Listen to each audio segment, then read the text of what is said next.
Chapter 1141. The imperial censor, Li Qingjia, had recently become a favorite of the emperor. He had been in charge of the Wang Tongjiao case, which had dragged down the 5 princes and instantly made Li Qingjia famous throughout the world. Now, the case of slandering the empress and Prince Liang had appeared on Vermilion Bird Avenue, and this case had once again been placed in his hands. Li Qingjia was both excited and nervous. If this case was successfully handled, the position of deputy imperial censor was beckoning to him. But he was also worried that Prince Liang would use this opportunity to punish the Prince of Xiang and Princess Taiping. The Wang Tongjiao case had originally been intended to drag the Prince of Xiang and Princess Taiping down, but the officials had been so agitated. Fortunately, the emperor had promptly stopped and turned his attention to Zhang Jinji and the other 4. Otherwise, if the officials had continued to make a fuss, the emperor might have found a scapegoat to appease the public, and his fate could be imagined. Li Qingjia did not worry for long. Liang Wangu had told him after careful consideration that the true culprit had to be found this time, but he had not hinted that he should try to implicate the Prince of Xiang and Princess Taiping in this case. Li Qingjia rejoiced and immediately mustered his strength to earnestly investigate. Li Qingjia's method was stupid, but it was very effective. The posters on Vermilion Bird Avenue had been discovered by the citizens of Chang'an early in the morning, which meant that they had been put up the night before. Through Chang'an and Wanyan counties, Li Qingjia broke down the case to every workshop in Chang'an and asked for a thorough investigation of everyone who had entered or left the workshop after the curfew. That night, after the curfew, there were only 2 families that went in and out of the square. The other family had gone out in the middle of the night to find a doctor because their father had fallen ill. It was easy to investigate the doctor's family if only one person went out, but the married family included relatives and friends, so the number of people was very large. Li Qingjia transferred a large number of people from the Supreme Court, the Ministry of Justice, and the Imperial Censor to cooperate with Wanyan and Chang'an counties in the investigation. After confirming that there was nothing suspicious about these people, he set his sights on officials of the 3rd rank and above, because only officials of the 3rd rank and above could open their doors directly onto the street and not through the workshop. The capital was an important place. Although there were as many officials as there were running dogs, 3rd-level officials were also rare. Furthermore, 3rd-level officials were even rarer in the capital. Li Qingjia's targets quickly narrowed down. In the end, he locked onto 14 households. Among them was the manor of the former prime minister, Huan Yanfan. These people were all high-ranking officials, so Li Qingjia didn't dare bring them here for interrogation. However, he had the emperor, Empress Wei, and King Liang backing him up. If he wanted to interrogate these servants, these officials wouldn't be able to refuse. What's more, the emperor was already furious. At this time, who would dare to refuse the investigation? Wouldn't that make them look guilty? Li Qingjia was the imperial censor of the current court. His job was to handle judicial and criminal matters. If you really asked him to investigate a case, he was indeed very skilled. From the way he methodically narrowed down the scope of the investigation, his shrewdness could be seen. In interrogating the servants of these families, he employed a few more tricks. He had seen those posters on the street. There were no less than 10 of them, and they were all neatly pasted. It was very difficult for a single person to do such a thing on Vermilion Bird Street, where the Golden Guards were patrolling. There had to be at least 2 or 3 people pasting the posters. And the people who did this had to be the master's trusted aides or servants. Those hired servants who could pick up their butts and leave at a moment's notice would never be assigned this kind of task by their master. With this kind of analysis, Li Qingjia's interrogation became much easier. Once it was clear that these people were not the master's stewards, housekeepers, or servants, Li Qingjia would immediately release them. As for those who were more suspicious, he would arrange for his subordinates to interrogate them separately, either through intimidation or trickery, in order to find any clues. The people Li Qingjia found were all experienced officials. After being seconded, they were all given 3 days' worth of salary. In addition, if anyone discovered any clues, they would immediately request the emperor to bestow them an official title. With these rewards, how could these officials not work hard? None of these servants from wealthy families were repeat offenders. A group of shrewd and cunning old officials interrogating a group of servants from wealthy families who had no experience in dealing with interrogation. Huan Yanfan's operation, which he thought was flawless, was actually uncovered by an old monitor who had handled cases for 30 years in Wanyan County and had dealt with all kinds of criminals. The old monitor was interrogating a servant from the Huan family who had signed a contract to sell himself to the Huan family. The officials used torture tools to intimidate him, and he, who had a guilty conscience, revealed some flaws. As soon as the monitor saw that there was an opening, he immediately coaxed and threatened him. He purposely went in and out a few more times, pretending that his companion had already confessed. The servant panicked and actually confessed. The old monitor was wild with joy. He didn't expect that in his old age he would be able to rise from an official to an official, leaping over the dragon's gate in one step. He was so happy that he threw his head back and laughed 3 times. Soon after, he personally escorted the Huan family servant to Imperial Censor Li as if he was presenting a treasure. When Li Qingjia heard this, he was also wild with joy. He immediately had people arrest the Huan family's housekeeper and the other person who had put up the notice. After interrogating them, the 2 couldn't endure the torture and confessed one after another. Li Qingjia then escorted the prisoner to the ditch where they had thrown the brush and the bucket of pulp. He scooped up the evidence and happily reported it to King Liang. The results of the case were quickly presented to Li Xian. After reading the confessions, Li Xian was unable to restrain his anger. He immediately ordered the arrest of Zhang Jinji and the other 4 people. He also immediately summoned the prime ministers and officials from the 3 departments of law to discuss the punishment of these 5 people. Wu Sanxi finally caught the true culprits of the rumors. For a moment he was elated. He viciously said to Li Xian, "Your Majesty, they have slandered the Empress and insulted your Majesty. They should all be punished according to the law." Deputy Li Chaoyin of the Supreme Court objected. "King Liang, please wait. We still haven't obtained the confessions of Zhang Jinji and the others. It is against the law to hastily execute these officials without interrogating them." Li Xian fiercely slapped the table and said, "Then interrogate them. Interrogate them until they are convinced." When the deputy imperial censor Xiao Zhizhong saw the evidence, he knew that the case couldn't be overturned.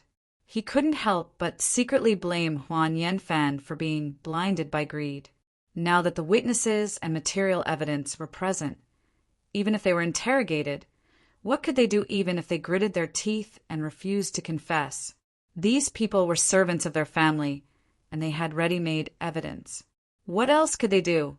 Even without this evidence, according to the law of the Tang Empire, the confession of the housekeeper and the 2 servants was enough to convict Zhang Jinji and the others.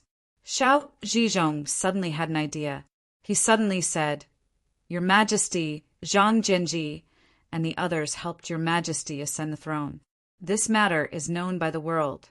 Now that this case has been tried, the world will know that these 5 meritorious officials deliberately slandered the Empress and tarnished your Majesty's reputation. What will the world think? For such a great ruler and officials to fall out of harmony to this extent, I'm afraid it will attract much criticism." Hearing this, Li Xian felt a headache coming on. Although he was indeed harsh and merciless, he was not willing to be criticized by the world. Assistant Minister Pei Tan of the Ministry of Justice wanted to curry favor with Empress Wei and Wu Sanxi. He immediately reported, "As long as your Majesty issues an edict to execute them, even without a public trial, it will be in accordance with the law." This subject objects. Song Jing of the Phoenix Pavilion had been taking notes at the side. Hearing this, he immediately stepped out and said, "Your Majesty, what crime will there be if they are killed by special edict? If they are executed without warning, how can the people of the world be convinced? Moreover, whether it is a special edict to kill or a special edict to pardon, although it is the privilege of the emperor, it cannot be used easily. Since the Xia, Shang, and Zhou dynasties, the emperor has the power to pardon, but no emperor has ever used it of his own accord. When Empress Sitian was still alive, she did use the power to pardon Zhang Jinji once. What was the result? The law cannot be broken. Whether Zhang Jinji and the others are guilty or not, it should be judged impartially. If the emperor uses his privilege to kill them, it will attract criticism from the world." Song Jing was pardoned together with Wei Yuanzhong. At that time, Zhang Jinji wanted Song Jing to falsely accuse Wei Yuanzhong, but Song Jing refused. In the end, he was exiled to Lingnan with Wei Yuanzhong. When Li Xian ascended the throne, Wei Yuanzhong was pardoned and returned to the court. Naturally, Song Jing also returned to the court. However, in Wei Yuanzhong's life, since Gaozong, he had served 4 generations of emperors. During this period, he was demoted many times. Now that he was over 70 years old, he had long been depressed. Especially when he returned to court this time, he saw the minister who had helped the emperor ascend the throne turn from prime minister to a prisoner within a year. This made his heart even colder. As a result, Wei Yuanzhong had become the second Su Wei. He did things ambiguously and never said a word about political disputes. Now that Zhang Jinji and the others were in danger, Wei Yuanzhong did not say a word. Instead, it was Song Jing, who was young and vigorous, who came forward to argue. Wu Sanxi was furious. He glanced sideways at Song Jing and said, "According to what you are saying, to protect the emperor's reputation, we must turn a blind eye to their crimes." Song Jing held his scepter and lowered his eyes, throwing this difficult problem to the emperor. "I did not say that. I am only discussing the matter as it stands. Previously, because of Wang Tongjiao, the court announced that Huan Yanfan, Zhang Jinji, and the others had a political disagreement with King Liang and encouraged Wang Tongjiao to assassinate King Liang. Although this crime is unpardonable, it is pitiful and does not harm the relationship between His Majesty, Zhang Jinji, and the others. Now, if it is said that Huan Yanfan and the others have disregarded His Majesty's dignity by putting up notices on the street and slandering the Empress, Huan Yanfan and the others should be executed. However, if the relationship between the ruler and the officials reaches this point, it will likely damage His Majesty's reputation as well. This subject cannot think of a compromise, but for His Majesty's sake, I have no choice but to say it." Li Xian was speechless. After a long silence, he finally said, "Forget it. Let's just treat this case as a headless one." Wu Sanxi took a step forward and said anxiously, "Your Majesty, then Huan Yanfan and the others," Li Xian said, "issue an edict." Huan Yanfan, Zhang Jinji, and the others encouraged Wang Tongjiao to assassinate a minister and were punished with demotion. They did not reflect on themselves and repeatedly spoke nonsense, criticizing the government. Banish Zhang Jinji to Langzhou, Jinghui to Chengzhou, Huan Yanfan to Fengzhou, Yuan Shuji to Huanzhou. Li Xian stated his decision on how to deal with Huan Yanfan and the others in one breath. After a brief silence, he added, "The children of these families, as long as they are males over the age of 16, are to be banished to Lingnan. In addition, they are to be recalled." Huan Yanfan and the others had obtained the help of a group of key figures at the right time and the right place. They had successfully accomplished a great feat. But did they really have the ability to devise strategies? Did they really have the ability to match the talents of the prime ministers? Not necessarily. During their time as prime ministers, the 5 prime ministers had not made a single contribution to the national economy and the people's livelihood. After taking control of the court, they had forgotten where their authority came from. In just over a month, they had completely fallen out with the emperor and pushed the emperor to the side of Prince Wu Sanxi of Liang. They had made yet another huge political mistake. Later, they refused to admit their failure and used very clumsy methods to counterattack. In the end, they had completely ruined themselves. The 5 families, including the 82-year-old Zhang Jinji, were driven out of the capital. Under the escort of soldiers, they left Chang and their once glorious city forever. Chang and regained its peace. The departure of the 5 prime ministers did not cause any commotion. The people continued to live their own lives. The soul-stirring bloodshed in the court was forever just a topic of conversation after a meal. The weather grew hotter day by day. The cicadas sang tirelessly in the trees, making people drowsy. Li Zhongjuan wore a pair of trousers and sat bare-chested on a mat under the shade of a tree, drinking wine with a look of annoyance. Li Qingquang walked over from afar. Li Zhongjuan glanced at him and did not speak. He only fiercely poured down a bowl of wine.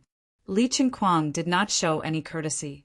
He casually sat down at the table and asked him, "What's wrong? Is there something on your mind, Crown Prince?" Li Zhongjuan put down the wine bowl and said hatefully that Enlu is getting more and more presumptuous. She did not even take me, the Crown Prince, seriously. Today, she humiliated me in public. Not only that, she also said that even if she was the Crown Princess, it would be better than me being the Crown Prince. She did this in front of so many ministers. How outrageous!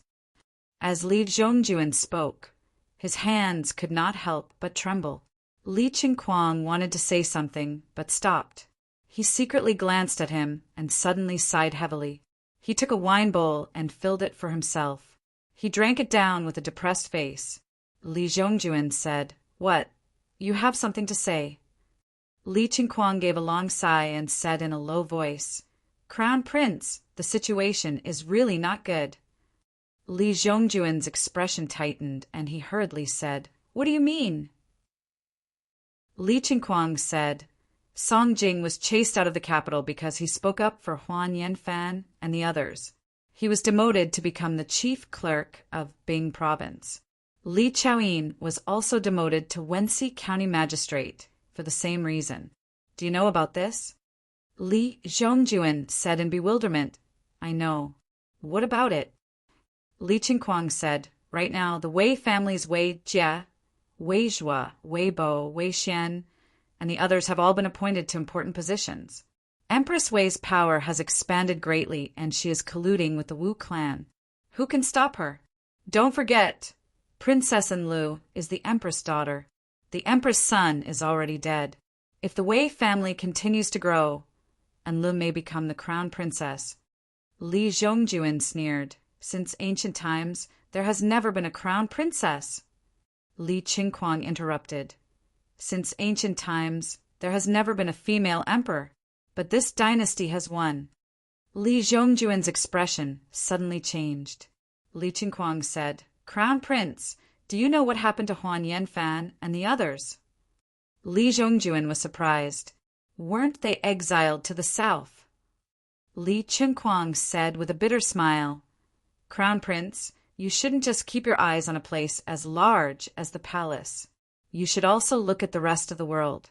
Yes, Huan Yanfan and the others have been exiled to the south, and they can no longer threaten anyone. But do you know what happened to them?" Li Zhongjuan's eyes trembled. "What? Something happened to them?"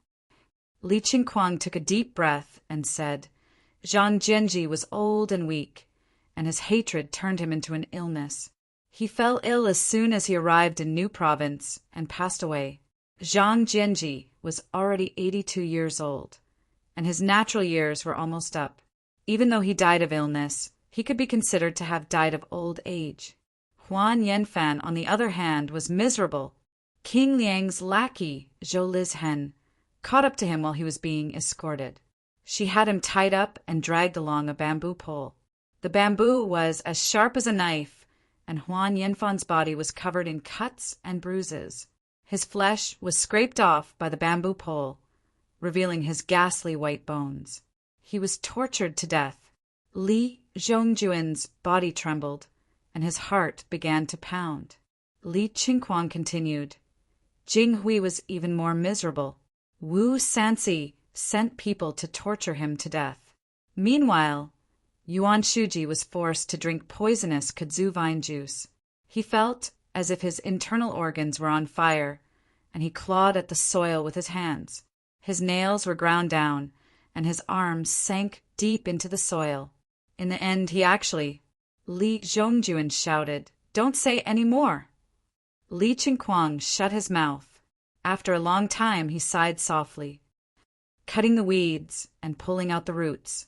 "I am only worried that with His Majesty's favor for Enlu and his obedience to the Empress, once the Wei clan continues to grow, do you think the people of the Wei clan want you to be the emperor, or do they want someone with the blood of the Wei clan to be the emperor? King Liang currently controls half of our court. Do you think he wants his daughter-in-law to be the empress, or do you want it to be you? When that time comes, not only will you lose your imperial throne, I'm afraid your fate will be just like Huan Yanfan, Yuan Shuji, and the others." "Enough!" Li Zhongjuan roared and stood up.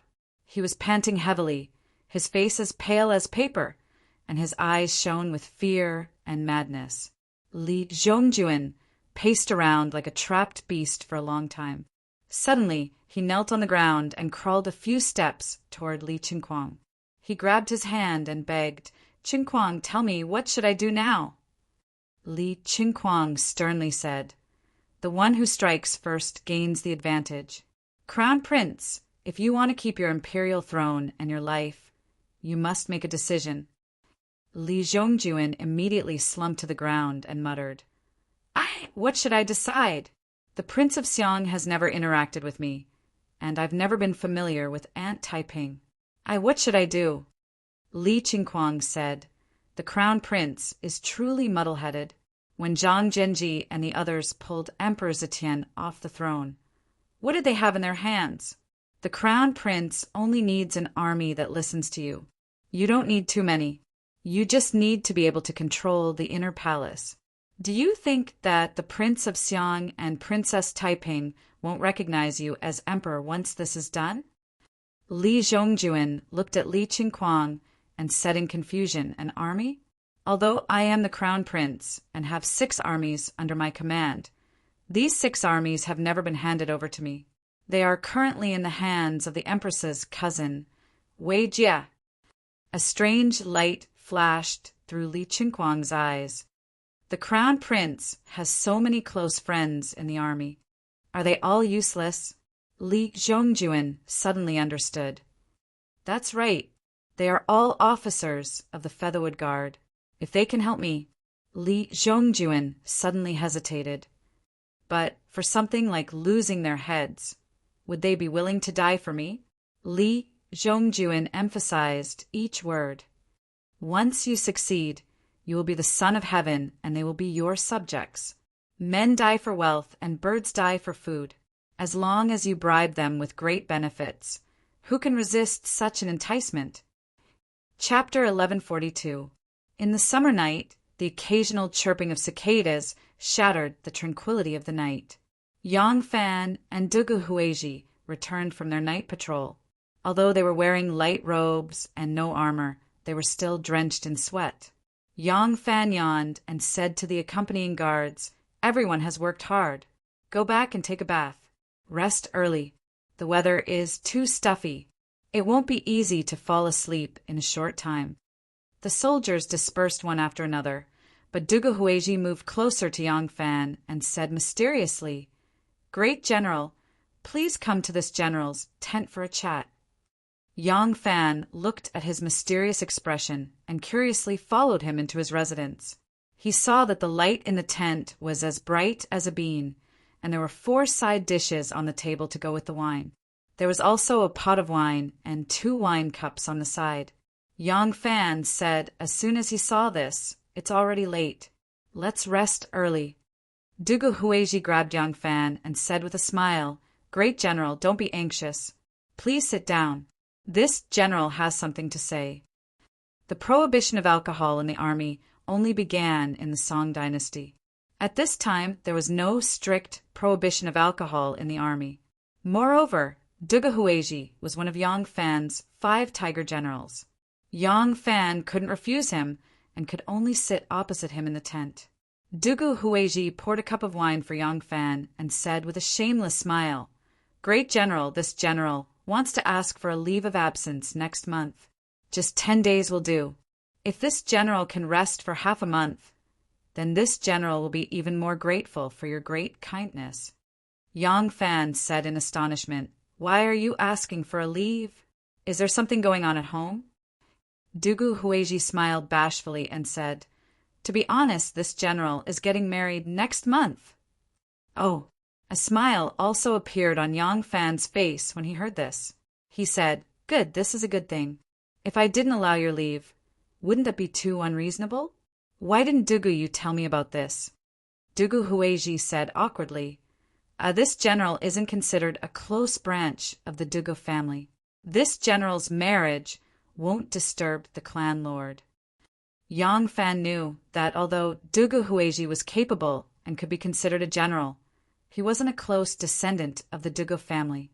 Dugu Hueji had no idea about Yang Fan's true identity and relationship with the Dugu family.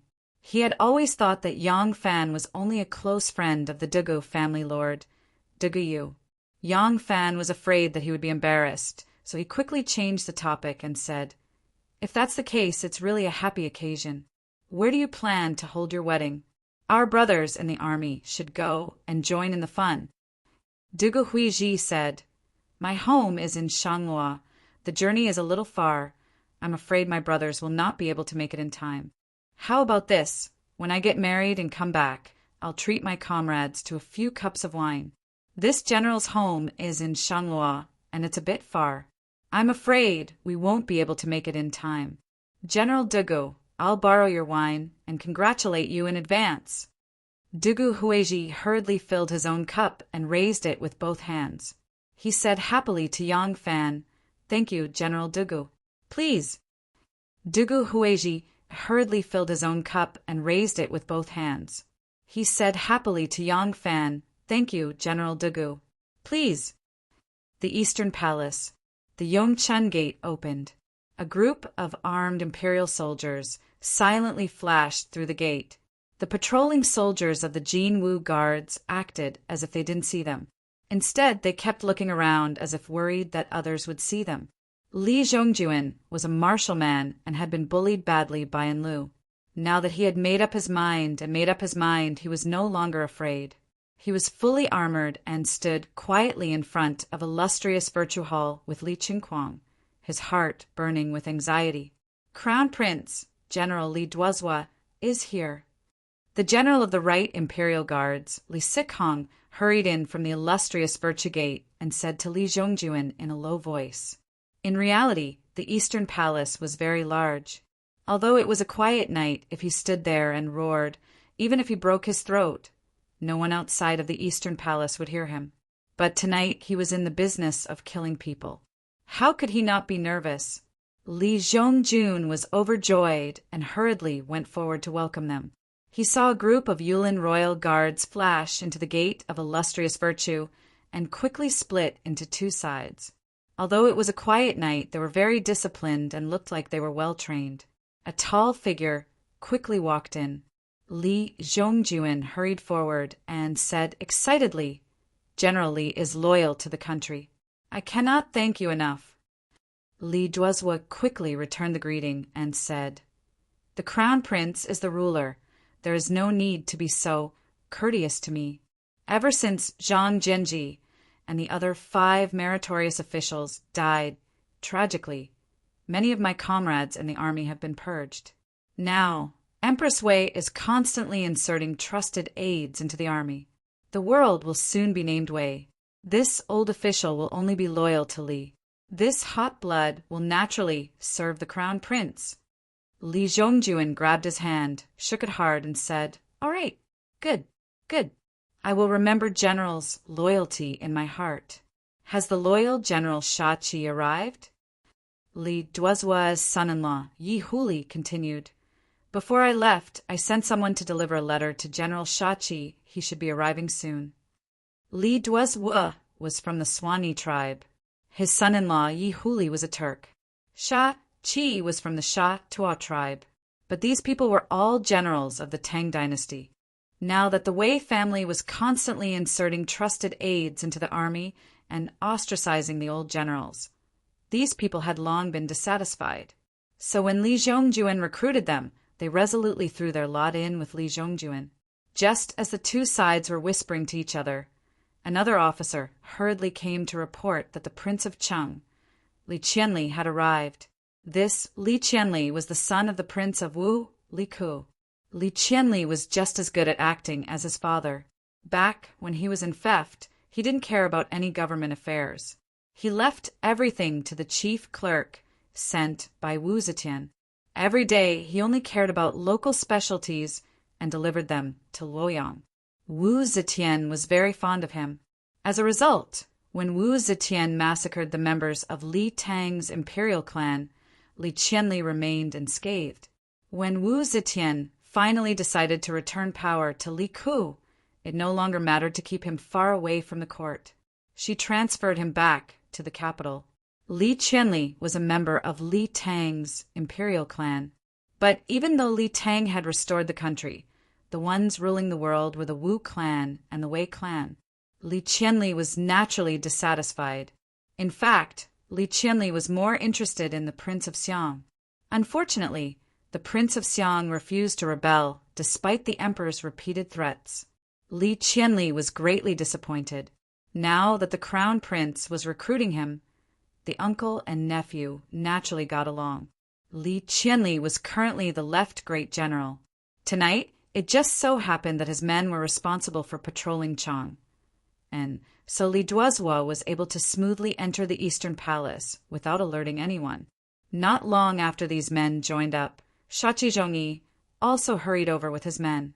For a moment, the Eastern Palace had a strong army, and Li Zhongjuan's confidence soared.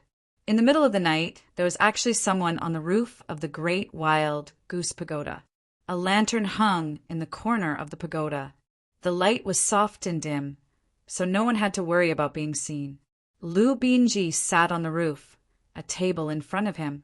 There was wine and food on the table. Although the summer night was rather hot and stuffy, there was a cool breeze up high. As a result, Lu Binji, dressed in a white robe, sat upright and drank wine, his expression surprisingly relaxed. Sitting next to him was that inseparable blue-robed man. This man was clearly one of Lu Binji's advisors. Alas, Lu Binji had always used him as a messenger, never listening to him make any suggestions. Although Lu Binji was not as arrogant as his older brother, he had always imitated his older brother. In this aspect, the two brothers were exactly the same. Tonight is really a good night. Lu Binji took a sip of wine and said with a face full of smiles, "The night is dark and windy, the best time to kill and set fire." The blue-robed man laughed and said, "Young master, you really have a good plan.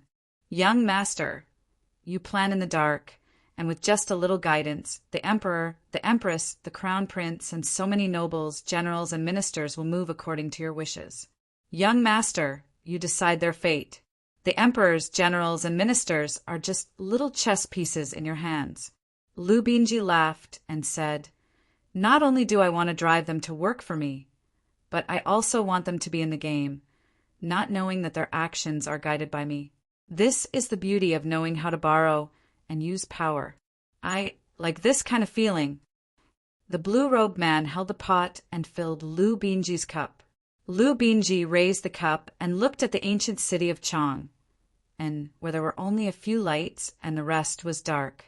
He slowly turned his gaze to the farther part of the ancient city, where the imperial army was stationed outside the palace. Lu Binji raised the wine cup in his hand and leisurely said, "Yang Fan should be beheaded now, right? It's a pity that when he was alive, I had not succeeded in provoking a fierce battle between the obvious and the hidden. But it doesn't matter, I have plenty of time." Chapter 1143. 10,000 Cavalry Camp, Duga Huiji's sleeping tent. Yang Fan had drunk a couple of cups of wine when his expression suddenly changed. He supported himself with the table and tried to get up, but his body was already limp and powerless. He had just straightened his back when he powerlessly slid back down. He felt his hands and feet go numb and powerless to support his body. Yang Fan looked at Dugu Huizhi in astonishment, his face full of disbelief. Dugu Huizhi slowly put down his wine cup and gazed at Yang Fan. He said apologetically, "Great General, I'm sorry." Yang Fan barely managed to keep himself from collapsing. The muscles in his throat had also loosened somewhat, so much so that it was difficult for him to speak. "Huizhi, what are you doing?" Dugu Huizhi said, "Great General, don't worry. The poison in the wine isn't fatal." Yang Fan said with great difficulty, "What are you trying to do? Did Dugu you order you?" His vision began to blur as Dugu Huizhi's figure flickered between clear and misty. Dugu Huizhi's voice rang in his ears, sometimes near and sometimes far. "The clan lord doesn't know what I'm doing. He's always given me orders when necessary. Why would he care what I'm thinking?" Yang Fan gradually collapsed and finally lost consciousness. Dugu Huizhi was still speaking. "He's never needed to understand me. Although we share the same surname, he was born high and mighty. As for me, no matter how hard I try, I can only bow my head and listen to his orders. Great General, do you understand this feeling?" The curtain was lifted and several knife-wielding soldiers flashed in with extremely nervous expressions. They all heaved a sigh of relief after seeing that Yang Fan had already fainted. One of the captains said in a low voice, "Has Lang General succeeded? It's almost time. We must act immediately." Dugu Huizhi nodded and stood up. He ordered in a deep voice, "Tie up the Great General." The captain was startled. "Lieutenant Commander, why go through so much trouble? Can't we just chop him down?" Dugu Huizhi said with a cold expression, "The one we want to rebel against is the Son of Heaven, not the Great General. What's the point of killing him?" The lieutenant hesitated. "But didn't General Li Qingquang say that the Grand General must be killed?" Dugu Huizhi said, "If we succeed, the Great General is nothing to worry about. If we want to kill him, let the Crown Prince do it. If we fail, it's not the Great General's turn to kill me. The Great General has treated me well, now that I have him under control. Why should I let my blade be stained with the Great General's blood?" The captain said, but Dugu Huizhi suddenly turned his head, his hand on the hilt of his saber, his face full of murderous intent. "Are you listening to me, or Li Qingquang?" The lieutenant's expression turned cold as he hurriedly lowered his head and said, "Naturally, I will obey the Lieutenant General's orders." Yang Fan was tied up tightly, and his mouth was gagged with a rag. Dugu Huizhi looked at the commander's seal, found on Yang Fan's body, and put it into his bosom. He waved his hand and said, "Let's go." The few of them hurriedly walked out of the tent. The candle in the tent was still flickering. There were originally 5 battalions of 1,000 cavalry. After expanding to 10,000 cavalry, it had become an enormous corps. The 5 lieutenant generals under Yang Fan had all been promoted to lieutenant general. Each of them was in charge of a vast camp.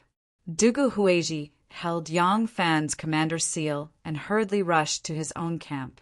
He immediately began to mobilize the troops. In order not to alarm the other battalions, Dugu Huizhi did not mobilize all the troops in his own camp. He only mobilized 2 regiments of troops. Each regiment had a lieutenant who was in charge of 2 brigades. Each brigade had a brigade commander who was in charge of 100 men. 2 regiments of troops meant 400 men. In addition to the 100 personal guards directly under him, there were 500 men in total. The only ones who truly knew what was going to happen tonight were a dozen or so of his most trusted imperial bodyguards. Even these officers did not understand the reason for the sudden gathering of troops. 2 lieutenants and 4 brigade commanders hurriedly finished assembling. Fully armed, they entered the tent to pay their respects to Dugu Huizhi. These 2 lieutenants were called Cai Gufu and Chui Lang. Once he saw Dugu Huizhi, Chui Lang nervously asked. "Lieutenant General, did something happen to gather the troops at midnight?" Dugu Hueji coldly said, "There has been a great change in the imperial court. Following the great general's orders, our troops are to immediately rush to the Eastern Palace and await the Crown Prince's orders." These lieutenants and brigade marshals had all participated in the Dragon God's coup d'etat, and it was because of their contributions in that battle that they were promoted. Now that they heard Dugu Hueji's words, their hearts skipped a beat. "Why, another mutiny?"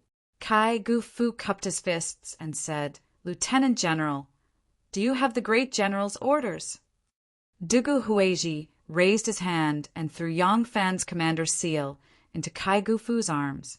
Kai Gu-fu caught the commander's seal and carefully examined it under the light before handing it over to Chui Lang for inspection.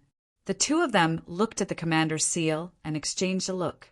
They respectfully returned the commander's seal to Dugu Hueji.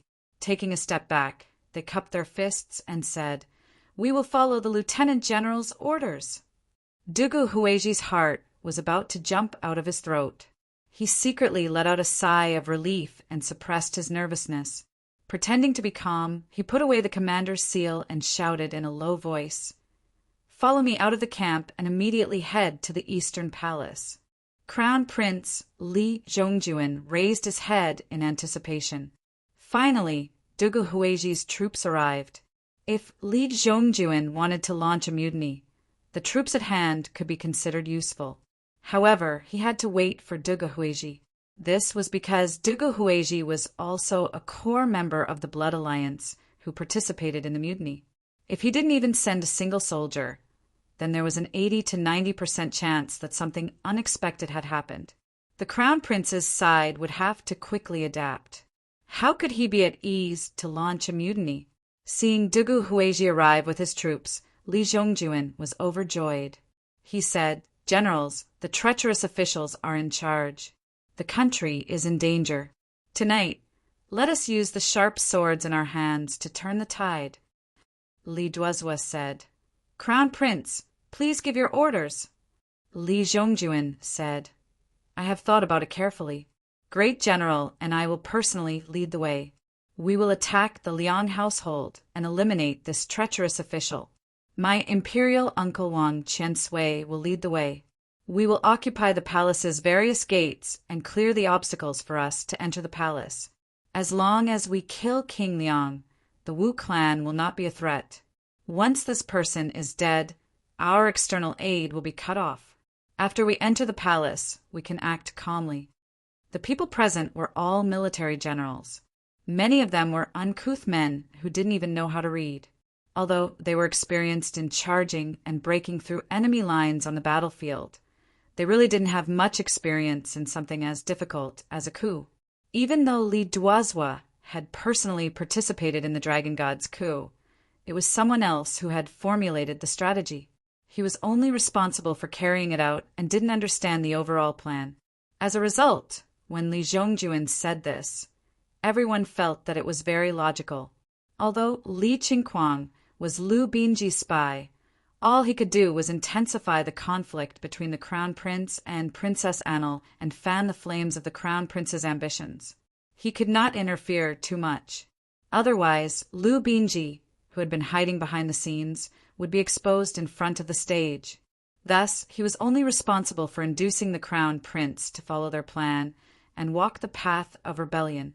As for how the Crown Prince would rebel and who he would ultimately win over, that was not something he could guarantee. Li Qingquang himself was only a military general. Even though he was a successful spy, this was the first time he had participated in something as complicated as a coup. When he heard the Crown Prince's arrangement, he felt that it was very reasonable, so he agreed without any hesitation. The Crown Prince became even more confident when he saw everyone's response. He said, "Imperial Uncle, you, General Shachi, and General Li Sikhong will seize the palace gates in the time it takes for 2 incense sticks to burn. If we can trick the gates, then use them. We can only seize them as a last resort to avoid alerting the inner palace too early." Li Qianli, Shachi, and Li Sikhong cupped their fists and said, "Understood." The crown prince unsheathed his sword and said to Li Duozhua, Yehuli, and Duguhueji, "Generals, please follow me to kill King Liang." The northern Yamen's Featherwood Guard, 10,000 cavalry, and Golden Guards immediately took action. The two captains that Duguhueji had transferred hurriedly followed the crown prince, Li Duozhua, and the others to the Liang Manor in the south of the city. When they thought about the crown prince's various arrangements and how they didn't see the great General Yang Fan, the two of them couldn't help but feel suspicious. Kai Gufu whispered, "Old Chui, why don't I see the great general?" Chui Lang said, "That's right. Also, don't you think it's strange? If the crown prince wants to break into the palace, why doesn't he go through the Black Tortoise Gate? If he wants to break into the inner palace from the eastern palace, he would have to pass through at least 4 or 5 palace gates. How could the palace not receive news and react accordingly? To give up what's near and seek what's far away, this isn't right." The more Kai Gufu thought about it, the more he felt that something was wrong. He quietly grabbed Duguhueji and asked him about it. Duguhueji's expression was calm as he said, "The great general has other important matters to attend to. There is no need for you to ask too much. As for the Black Tortoise Gate, to tell you the truth, Ma Chiao, who is guarding the Black Tortoise Gate tonight, is no longer of the same mind as the great general. Naturally, he can't go through the Black Tortoise Gate directly to the inner palace." Among the 10,000 cavalry generals, the one who was closest to the great general was Ma Chiao, followed by Chu Kuanga. Now that Duguhueji said that Ma Chiao and the great general were at odds, the two captains found it even more strange. But Duguhueji didn't allow them to ask any further. He hurriedly shouted, "Hurry up!" Now that things had come to this point, even if Kai and Chui had a bellyful of questions, they could only put them away and follow the crown prince to the Liang Manor. The crown prince, sword in hand, gritted his teeth as he rode on the tall horse. He seemed to already see himself chopping off Wu Sanxi's dog head and stabbing that little slut and Lu into a pulp. The more Li Zhongjuan thought about it, the happier he became. He almost immediately began to laugh wildly. In the 10,000 cavalry camp, Yang Fan slowly woke up. He had been drugged with something similar to a knockout drug, and Duguhueji had taken quite a bit of it. Logically speaking, he shouldn't have woken up so quickly, but Duguhueji's men had tied him up too tightly. Before leaving, they had pulled a blanket over his body. On such a hot day, the unconscious Yang Fan was drenched in sweat. The drug's effects had spread, and he had actually woken up ahead of time. Yang Fan had just woken up, so he was still a bit dizzy. His mouth was dry, and his tongue was agitated. He gasped for breath for a while, and only then did he realize that he was covered by a blanket. Yang Fan hurriedly struggled, only to find that he was tied up from head to toe. Coils of rope tied him tightly. It was difficult for him to twist his body left and right, let alone get rid of the quilt on his body. Yang Fan wanted to cry out, but he discovered that there was a rag stuffed in his mouth, and it was even tied up with strips of cloth. There was no way he could spit it out. Duguhueji has rebelled. Yang Fan understood. They were just like the disciples of the branch families that had followed him and Yang Fan to break off their relationship with the 7 sects and 5 families. They had a certain amount of power and had the chance to leap through the dragon's gate. Desire and ambition grew, and they would not be willing to forever be under someone else just because of their bloodline. How were the branches and main branches of the noble families established? Wasn't it hundreds or thousands of years ago when the ancestor of this branch became a general and established their undying status in the family? If they could fight for great power, they could do the same after a few generations. Otherwise, they would be like the Bo Ling Chui and the Qing He Chui and split off to establish their own commandery. Yang Fan grimaced inside. In the past, he had paid too much attention to the court, and Xianzong had almost been in trouble. In this year, he had been working hard to control Xianzong, but who knew that a problem had occurred in the military? There was a limit to one's strength, and this was the fault of being distracted. Yang Fan hadn't finished reflecting when he suddenly thought of something. He instantly broke out in a cold sweat. Oh no, Wan is on duty in the palace tonight. In the chaos, will she be safe? Chapter 1144. Crown Prince Li Zhongjuan and Great General Li Duozhua were on horseback, leading several hundred Imperial Guard soldiers as they charged towards King Liang's manor. Along the way, they encountered at least 4 patrolling squads of Jinwu guards, but the Jinwu guards very tacitly made way for them, not making a single sound. Tonight was King Cheng's night patrol, and that was why they had chosen this night to carry out their mission. Their journey had been extremely smooth. Li Zhongjuan had already sent people to investigate beforehand. Wu Chongxuan and his wife had been staying in King Liang's manor, which saved him the trouble of traveling between King Liang's manor and the princess's estate. This was also one of the reasons why he had chosen to carry out his mission tonight. King Liang's residence faced the street, so there was no need to barge in first. When Li Zhongjuan and the others arrived at King Liang's manor, they immediately had a few soldiers climb over the wall and drag them down with halberds. King Liang's manor had a watchdog which began to bark as soon as the soldiers entered. However, the gatekeeper of King Liang's manor didn't expect someone to be so daring as to barge into King Liang's manor at night. He rubbed his eyes as he walked out lazily. Before he could even see what was going on, the rebellious Imperial Guard soldiers had already drawn their blades and finished him off. By the time the guards of the mansion on night patrol arrived, the soldiers had already opened the gate and let in a large group of Imperial soldiers. How could these guards be a match for the valiant Imperial Guard soldiers? Moreover, they had rushed into battle and they were outnumbered.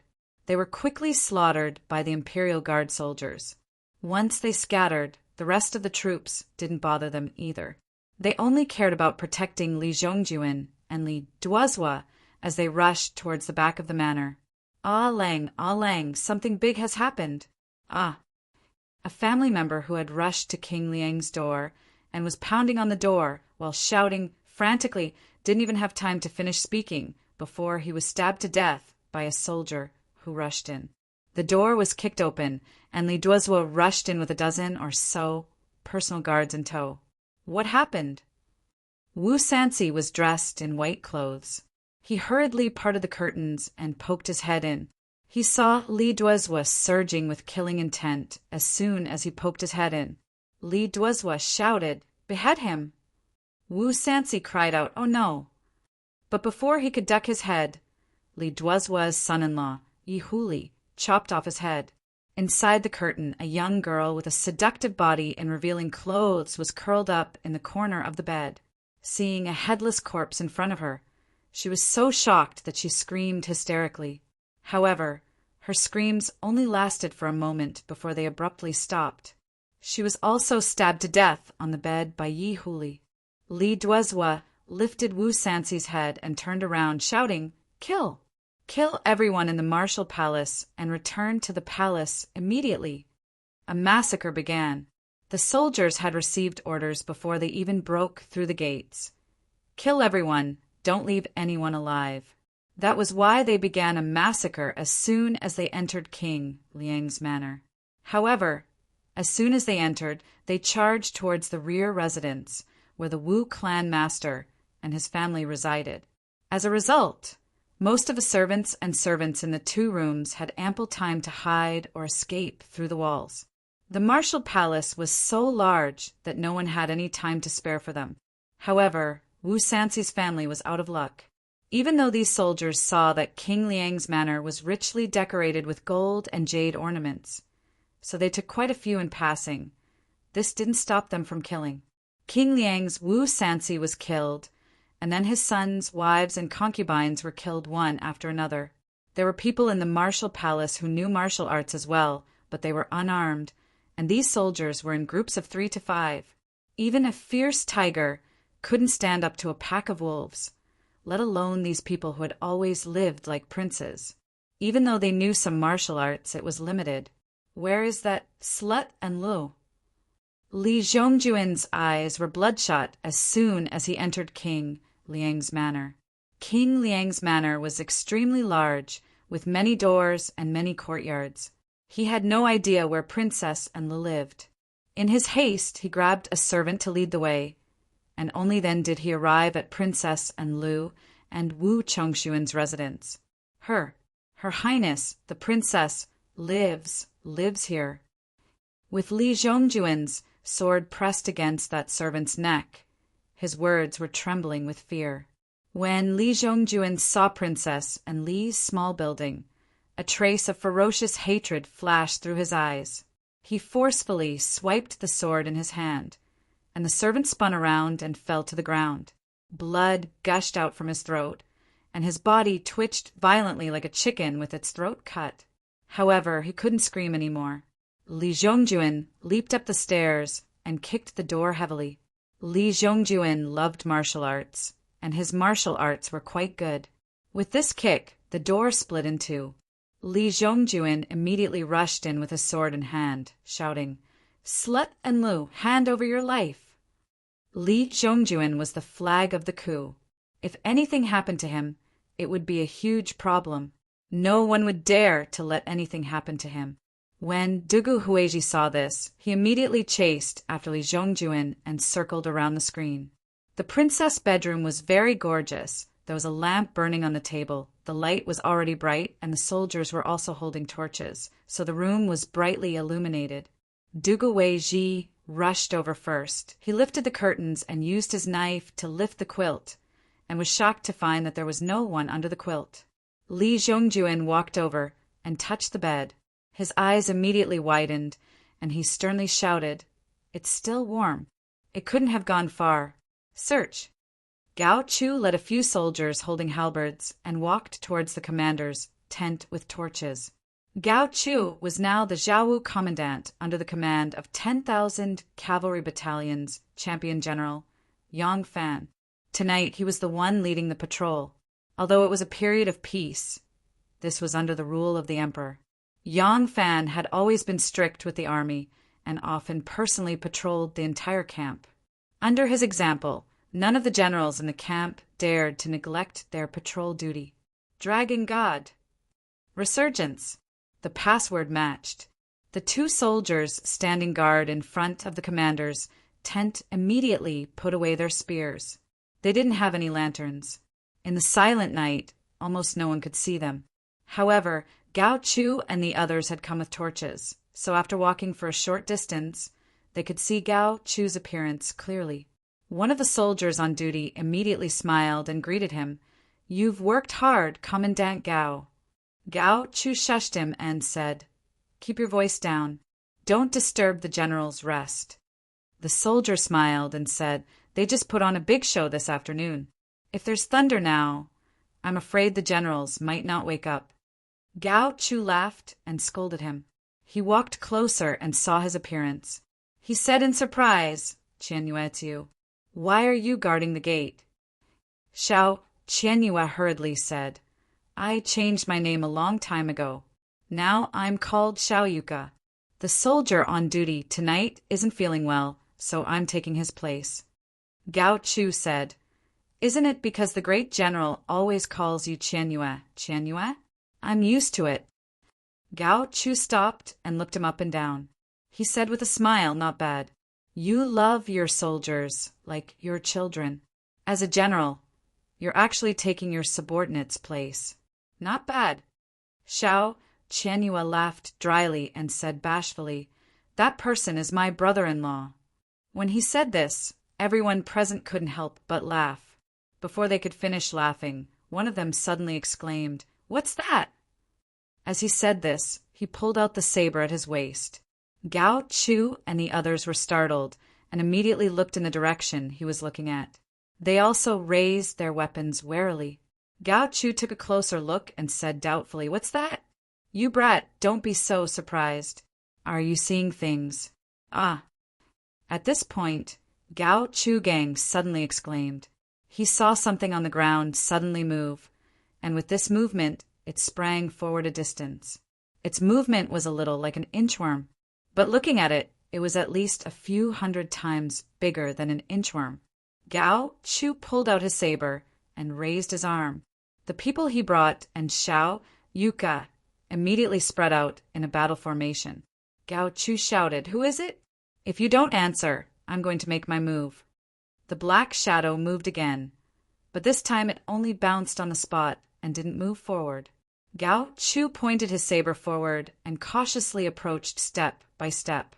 There was a soldier on each side of him, holding a saber in one hand and a lantern in the other. These two soldiers were surrounded by soldiers with spears pointing their spears forward to protect them. When they approached step by step and the lantern in their hands could finally illuminate that strange thing, Gao Chu, Xiao Yuka, and the others were dumbfounded. The thing on the ground was not some monster, but their great General Yang, who had been tied up so straight that he looked like a stick. When Yang Fan woke up, he suddenly recalled that Wan'er was still in the palace and immediately became anxious. He didn't know who had ordered Duga Hueji to drug him and steal his commander seal, but presumably only a few people had the right to rebel: the Prince of Xiang and Taiping, the Prince of Liangwu Sansi, and the Crown Prince Li Zhongjuan. Among them, probably only the Prince of Xiang's lineage would treat Wan'er more politely if they rebelled. But in the chaos of the army, unless they personally took care of her, no one could guarantee that Wan'er would not be late. Yang Fan wanted nothing more than to sprout wings and fly to the palace, but his body was tightly bound. Even if he wanted to roll, he couldn't use the corresponding muscles to generate strength. Yang Fan couldn't move, couldn't shout, and was both angry and anxious. Helpless, he tried to use his 48 tremors technique to loosen the ropes a little. Fortunately, this technique relied on the coordination of internal energy. His muscles trembled at an extremely high frequency, but he didn't need to use too much of his muscles. This was also why it was difficult for others to sense him unless they were very close to him. Like an inchworm, he was actually able to bend and stretch his body. Thus, Yang Fan wiggled his way out of the blanket, struggled his way out of the tent, and slowly made his way out. After attracting the attention of the guards, Yang Fan no longer dared to move. Although these people didn't have crossbows in their hands and wouldn't go as far as to shoot a few arrows to see what he was. He wouldn't be able to take it if some rash person jumped up and stabbed him first. Gao Chu stared at Yang Fan, his eyes about to fall out of their sockets. He stammered, Great General, what are you doing?" Yang Fan was furious. What sort of nonsense is this? But he couldn't say anything. He could only fiercely glare at Gao Chu, his forehead beaded with sweat. Gao Chu finally reacted and hurriedly rushed forward to untie him. Chapter 1145. "It's here, I've found it." A group of wolf-like soldiers were rummaging through Princess and Li's bedroom. Behind the curtain, a soldier suddenly cried out in pleasant surprise. Li Zhongjuan immediately rushed over excitedly and saw Wu Chongxuan wearing undergarments, crouching and shivering behind the toilet bowl. His hands were still holding up the toilet lid as if he wanted to use it as a shield. Seeing Li Zhongjuan, Wu Chongxuan immediately threw down his shield and knelt on the ground to beg, Crown Prince, spare me!" When the sounds of fighting started, Wu Chongxuan was startled awake. Hearing the sounds of fighting outside, Wu Chongxuan knew that something was wrong and immediately hid in a panic. But at the time, he didn't know who was causing trouble. When Li Zhongjuan brought people into his room and heard Li Zhongjuan's voice, he knew that a disaster was imminent. Normally, when Enlu humiliated the crown prince, how could he not help the evildoer? But even if there was a sliver of hope, he wouldn't let it go. Therefore, he knelt on the ground and begged. Li Zhongjuan saw the usually arrogant Wu Chongxuan kneeling and shivering at his feet and felt pleased. But when he didn't see Enlu, he was greatly disappointed. Li Zhongjuan raised his blood-stained sword and pointed it at Wu Chongxuan, shouting, "Where is that slut Enlu?" Wu Chongxuan trembled as he said, Enlu is staying in the palace tonight, not here." What? Li Zhongjuan was greatly disappointed. But thinking about it, when he killed his way into the palace, he could still take that slut's dog life. He didn't think any more and suddenly raised his sword. Seeing this, Wu Chongxuan quickly kowtowed and begged, "Crown Prince, spare me! Crown Prince, spare me! Chongxuan is your brother-in-law." Li Zhongjuan laughed wildly and said in a mocking tone, "Now that things have come to this, you only remember that he is Gu's brother-in-law?" "No!" Wu Chongxuan's eyes widened in fear. He saw a blood-red flash, and then the world spun. He saw that his body was still kneeling on the ground, and everything around him was rapidly spinning. Then, with a plop, he fell into the toilet bowl. So smelly! This was the last trace of Wu Chongxuan's consciousness in this world. Li Zhongjuan originally wanted to take his head to the palace, but seeing the head fall into the toilet, Li Zhongjuan immediately covered his nose in disgust and took a few steps back. He ordered a soldier, "Pick up his head, let's go!" The soldier plunged his spear into the toilet bowl and pierced Wu Chongxuan's head. Dripping with urine, he dragged Wu Chongxuan's head out and rubbed it against the couch. Then he followed Li Zhongjuan and strode out. Gao Chu hurriedly untied Yang Fan's rope. Yang Fan leaped up and shouted sternly, "Beat the drums and gather the generals!" After a while, the war drums rumbled.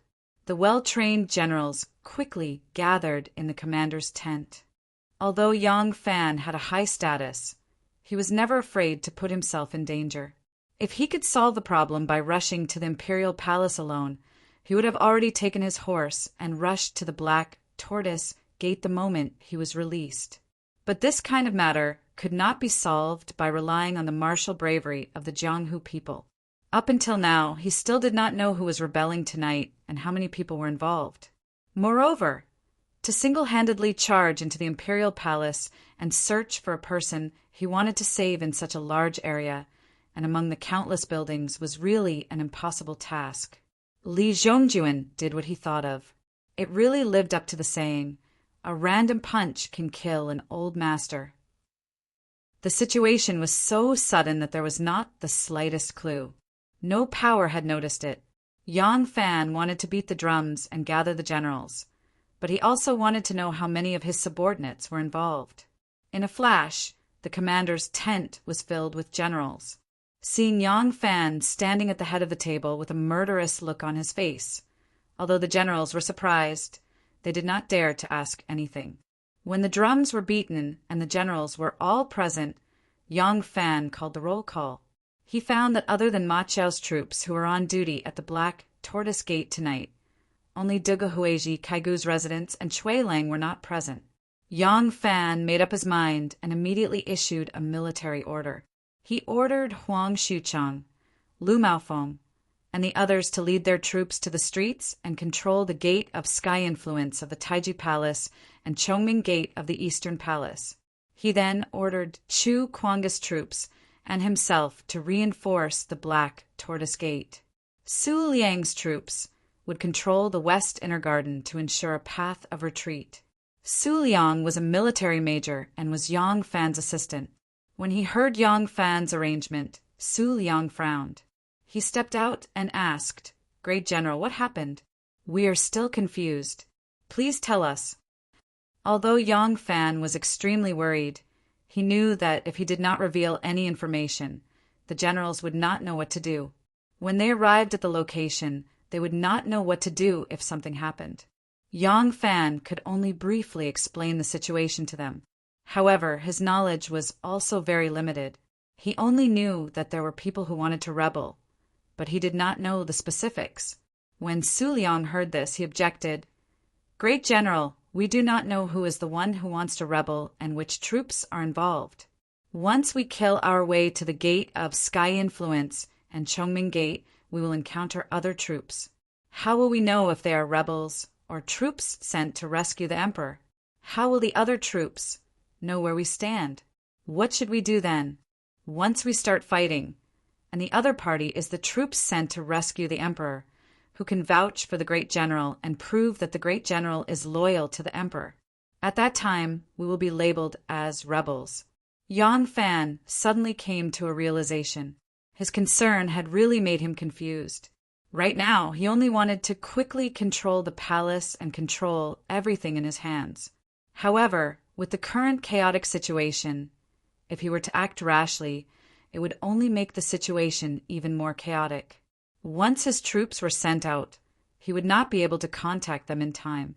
At that time, it would not help the situation, and he would not be able to defend himself. Yang Fan paced back and forth anxiously in the tent for a moment before changing his mind. General Chu Kuanga will lead all the troops to reinforce the Gate of Black Tortoise with me.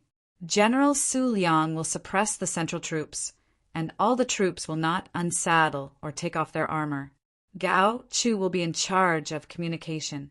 Once I understand the situation, Gao Chu will immediately pass down the order.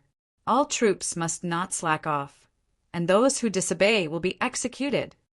When Su Liang heard this arrangement, he felt that it was appropriate and immediately returned to the formation. He cupped his fists and said respectfully, "This general obeys the order." In a short moment, Yang Fan and Chu Kuanga led over 1,000 soldiers out of the gate like a gust of wind. Like a sword, they pierced through the west inner court and charged towards the Gate of Black Tortoise. After Li Zhongjuan led his troops to kill Wu Sanxi's family, he immediately turned his horse around and charged towards the palace. At this time, Prince Cheng, Li Qianli, had already started the battle to seize the gate. To enter the inner court, the fastest and most direct way was to go through the Gate of Black Tortoise. The Gate of Black Tortoise was to the north of the palace. The palace faced the south, and its back was to the north. So once one opened the Gate of Black Tortoise, they would directly enter the territory of the palace. However, the general guarding the Gate of Black Tortoise was Ma Chiao, and they could not bribe him. Therefore, they could only give up the easy and take the difficult route of attack. They entered the Taiji Palace from the East Palace through the Gate of Tongshuan. Although this way they bypassed the main gate of Taiji, there were still 3 gates on the way: the Taiji Gate, the Yin and Yang Gate, and the Sweet Du Gate. If the 10,000 cavalry was still like before, with 5 Lang generals taking turns to guard the Gate of Black Tortoise, they could completely wait for Dugawei Ji to guard the Gate of Black Tortoise and then pass on a fake order from General Yang Fan, leading the Gate of Black Tortoise to join the rebellion. However, after the Dragon God's coup, the 1,000 cavalry expanded to 10,000 cavalry, expanding the army by 10 times. The 5 Lang generals were promoted to middle Lang generals, each with their own duties, and the division of labor was even more detailed. Now, the ones guarding the Gate of Black Tortoise were Chu Kuanga's troops and Ma Chiao's troops, taking turns to guard the Gate of Black Tortoise. The other troops were no longer responsible for guarding the Gate of Black Tortoise, but instead acted as a mobile force just in case. It was impossible for Dugawei Ji to guard the Gate of Black Tortoise anymore, so they did not even dare to think about opening the Gate of Black Tortoise. Prince Cheng, Li Qianli, was now the great general of the left. He, Shatsa, Zhongyi, and Li Siquang first pretended to open the Gate of Taichi, then immediately rushed to the Yin and Yang Gate. When they arrived at the Yin and Yang Gate, Li Qianli used the same old trick to trick the Gate of Black Tortoise. Li Qianli was Prince Cheng, a member of the royal family, and the cousin of the current emperor. Old General Zhongyi, Shatsa, was even more famous in the army. Not only did these 2 people have high positions of power, but they were also extremely famous. Li Siquang, on the other hand, was the right general of the imperial guards, the most trusted general of the emperor. These 3 people represented the royal family, the military ministers, and the emperor's imperial guards. This combination was too deceptive. They all said that there was a treacherous court official who started a rebellion, and that they were ordered to enter the palace to rescue the emperor. They also had a fake edict in their hands, so it was not easy for the general on top of the city wall to distinguish the truth from the lies, especially when the general on top of the city wall was Shatsa's old subordinate. When he heard that it was old General Zhongyi who called, although he did not dare to believe it, he did not dare to rashly refuse. He hesitantly asked Shatsa to go up the city wall and explain what had happened. Once Shatsa was hung up on top of the city wall, He immediately seized him when he was unprepared and forced him to order the opening of the city gate. The Yin and Yang gate was once again lost without bloodshed. However, when they broke into the gate of Sweet Dew, it was impossible to repeat the same trick. This was because behind the gate of Sweet Dew was the Hall of Sweet Dew, and the person on duty was none other than Shanghai One. The distribution of the guards in Taiji Palace was like this. There were 3 gates from the main gate: Gate of Sky Bearing, Gate of Yong, and Gate of Changle. Gate of Sky Bearing was guarded by the left and right guards, while Gate of Yong and Gate of Changle were guarded by the left and right guards. However, the rebel army sneaked in through the gate that led to Taiji Palace, so they bypassed the 3 gates in front of them. From Gate of Sky Bearing to Gate of Taiji, there was another gate that looked like a barbican called the Gate of Virtue. This gate was guarded by the left and right guards, who were known as the Gate Guards. After Gate of Virtue, the Gate of Taiji was guarded by the left and right guards. The Yin and Yang gate behind Gate of Taiji was guarded by the left and right 1,000 oxen guards. There were a total of 5 groups of people guarding this gate. Each group had 50 people, so the 5 groups had a total of 250 soldiers. They were known as the 5 battalions of the Yamen. Although there weren't many of them, relying on the high walls and the fact that they were inside the imperial palace, these guards were more than enough to guard 1 gate. This was the last gate guarded by the imperial army. Further in was the Gate of Sweet Dew, and past the Gate of Sweet Dew was the inner court. The inner court was the world of the imperial concubines and palace maids, so this place couldn't be guarded by soldiers. Therefore, the people guarding this gate were strong and well-trained eunuchs. Behind this gate was the Hall of Sweet Dew, and the person guarding the Hall of Sweet Dew was Shanghai One. Li Qianli's status as Prince Cheng couldn't scare this minister of the interior, and Xia Zha's illustrious reputation in the army couldn't suppress this Shangguan lady. The eunuchs guarding the Gate of Sweet Dew wouldn't by Li Sihong, this general of the imperial guard. Therefore, if they wanted to seize the Gate of Sweet Dew, they could only attack by force. Fortunately, they didn't draw any blood and didn't alarm the eunuch guards at the Gate of Sweet Dew. Furthermore, the Gate of Sweet Dew was the last gate to enter the inner court. Starting from Gate of Sky Bearing, every gate was smaller than the one outside. The number of guards also decreased gradually. The Gate of Sweet Dew wasn't so tall and heavy that it couldn't be climbed, and the number of eunuchs guarding it wasn't many. Under Li Qianli's command, the imperial army soldiers took out the flying claws they had prepared and threw them at the top of the wall. Chapter 1146. Outside the Sweet Dew Gate, there were 4 or 5 gates guarded by imperial guards of different systems. Outside the palace, there were also Jin Wu guards patrolling throughout the night. The eunuchs at the Sweet Dew Gate would never have thought that an army would be able to quietly kill their way into the Sweet Dew Gate, so the security at the gate was very lax. It was a sleepless summer night. Old Eunuch Mu led 2 young eunuchs to spread out a mat in the city gate tower. They lay on it and waved their palm leaf fans as they chatted. When the claws were thrown up to the city walls, there was a faint ding-ding sound. Old Eunuch Mu heard it and ordered, "Stool, go take a look and see what's going on." The stool said, "Hubby, what could possibly happen in this place?" Old Eunuch Mu stared at him and said, "What, you're not listening to me? If I tell you to go, then go. Or do you want me to go take a look?" Stool kicked the eunuch next to him and said, "Table, you go." Table's rank seemed to be lower than Stool's. He stood up unwillingly and walked out, muttering to himself. Old Eunuch Mu laughed. "You guys, it's the big lazy supporting the small lazy. The small lazy can only stare." Table put on his shoes and walked out of the city gate tower. He looked around and didn't see anything. He yawned and was about to go back when he suddenly saw a head appear on the city walls. Table was startled. Following that, he saw a group of people appear on the city walls. Table shivered and screamed at the top of his lungs, "Something's wrong! Someone is breaking into the palace." The imperial guards who climbed up the city walls saw that they had been discovered and immediately sped up. A few imperial guards with sharp blades in their mouths jumped over the city walls and pounced at Table. Just as Table's front foot stepped into the city gate tower, he was slashed by a knife from behind. The poor fellow who had already lost his small head had his large head separated from his body. "Who is it? Kill!" Stool was barefooted.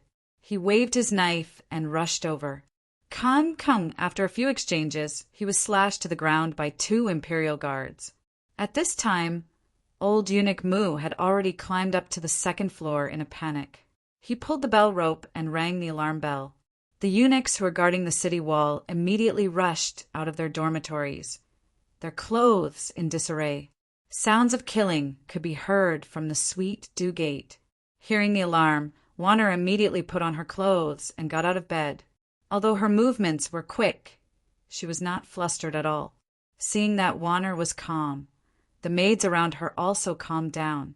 One by one, the lanterns lit up. Warner stepped out of the palace. Looking at the Gate of Dew, she asked in a low voice, "What happened?" A moment later, a eunuch with one hand clutching his arm and half of his robe dyed red with blood staggered in. He shouted, "Xiaorong, it's not good. There's a rebel army charging into the city." Waner's face turned cold. She asked in a harsh voice, "Who are you? How many of them?" She didn't ask if the Gate of Sweet Dew could be defended. Seeing this eunuch with a knife wound, she knew that the rebel army had already reached the city walls. The eunuch scowled miserably and said, "This servant does not know the identity of the newcomers. Their numbers far exceed the guards at the gate." As soon as Warner heard this, she immediately ordered, "Hold them off. I'm going to see the king." "Here." The eunuch agreed, turned around, and ran away. Warner glanced at the palace maids, who looked shocked but did not panic. She said, "Let's go." To the Son of Heaven's bedroom. Warner moved lightly and hurriedly walked less than 100 steps. She suddenly remembered something. She turned her head and said to a palace maid with a lantern beside her, "Go! Bring Princess Enlu to the Emperor's bedroom." Tonight, Enlu was staying in the palace, and it was the residence that Shangguan Wana had arranged for her. She suddenly remembered and naturally had to order people to protect her. If anything happened to the princess, she would not be able to escape the blame. The palace maid did not dare to tarry and hurriedly ran to Princess Enli's bedroom. The inner courtyard of the inner palace was not small. The fighting at the Gate of Sweet Dew could not reach the emperor's bedroom.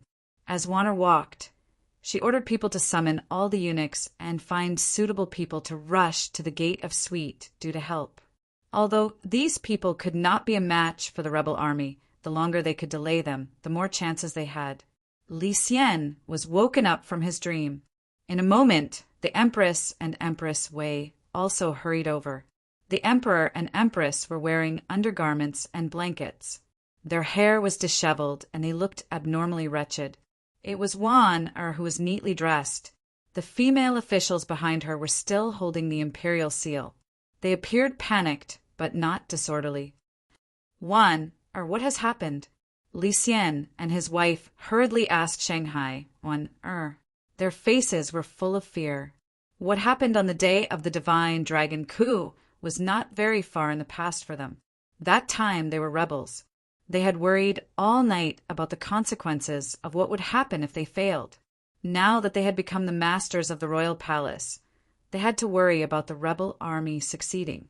Wan calmly said, "Saint, there has been a rebellion in the palace. The rebel army has already attacked the Gate of Sweet Dew and will arrive soon." Hearing this, Empress Wei's beautiful face immediately paled. How could it be? Who are the rebel army? How could they silently attack the Gate of Sweet Dew? Wana said, "Saint Empress, now is not the time to investigate this.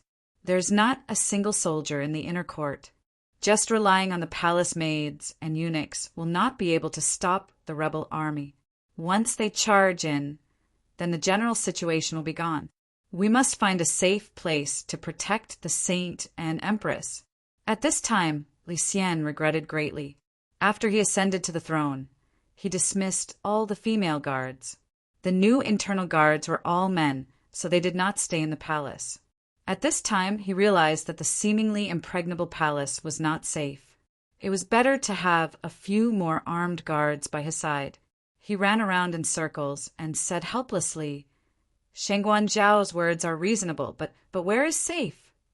"Shanghai," Wana said, "Saint, why don't we go to the Gate of Black Tortoise?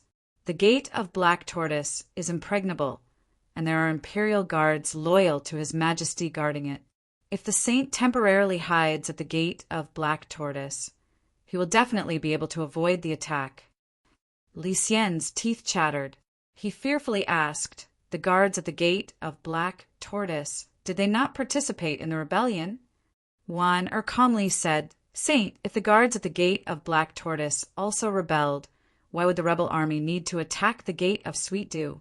They would have long since marched in through the Gate of Black Tortoise." Li Huang suddenly understood. "Ah, that's right. Then, wife, let's go quickly." Li Xian and Empress Wei hurriedly fled the bedroom. Shanghai walked as she looked back.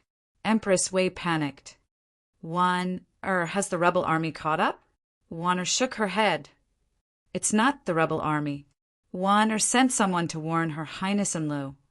But I don't know why Her Highness Enlil still hasn't caught up." Only now did Li Xian remember Enlil. He suddenly stopped and stamped his feet. "That's right. How could we forget Enlil? What should we do? What should we do?" Empress Wei gritted her teeth. Pulling Li Xian up, she said, "Your Majesty's life concerns the world. There cannot be any mishaps. Quickly go to the Gate of Black Tortoise. Just send someone to inform Enlil." Empress Wei shouted to a senior eunuch at her side, "You, quickly find the princess and tell her to come to the Gate of Black Tortoise to temporarily hide." The senior eunuch didn't dare to disobey. He could only brace himself and run. Li Xian ran all the way to the Gate of Black Tortoise. He was so tired that he couldn't catch his breath. At this time, he saw a group of people hurrying over from another imperial road. In front of them, there were people carrying lanterns. Li Xian turned pale with fright. "Not good. The rebel army is here." Finishing, he turned and ran. Shangguan Wan'er grabbed him. Narrowing her eyes, she looked into the distance. She slowly said, "Saint, don't be alarmed. The people coming shouldn't be the rebel army." As expected, the group of people ran closer and closer. The ones holding the lanterns were two palace maids in colorful robes. If it was the rebel army, how could the palace maids hold the lanterns?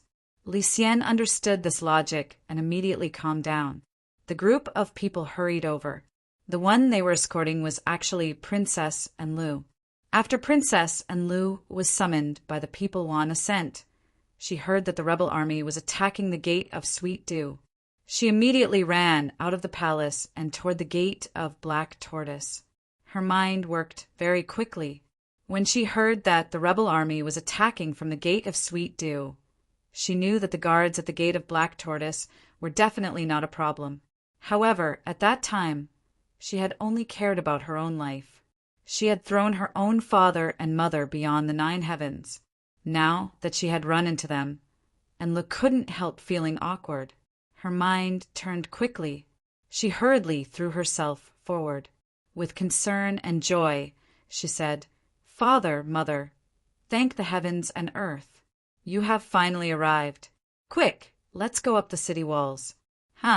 Why isn't the person daughter sent to deliver the letter to you here?" Li Xian asked in shock. "What messenger?" And Lu said, "Since the rebel army is attacking from the Gate of Sweet Dew, then the Gate of Black Tortoise must be safe.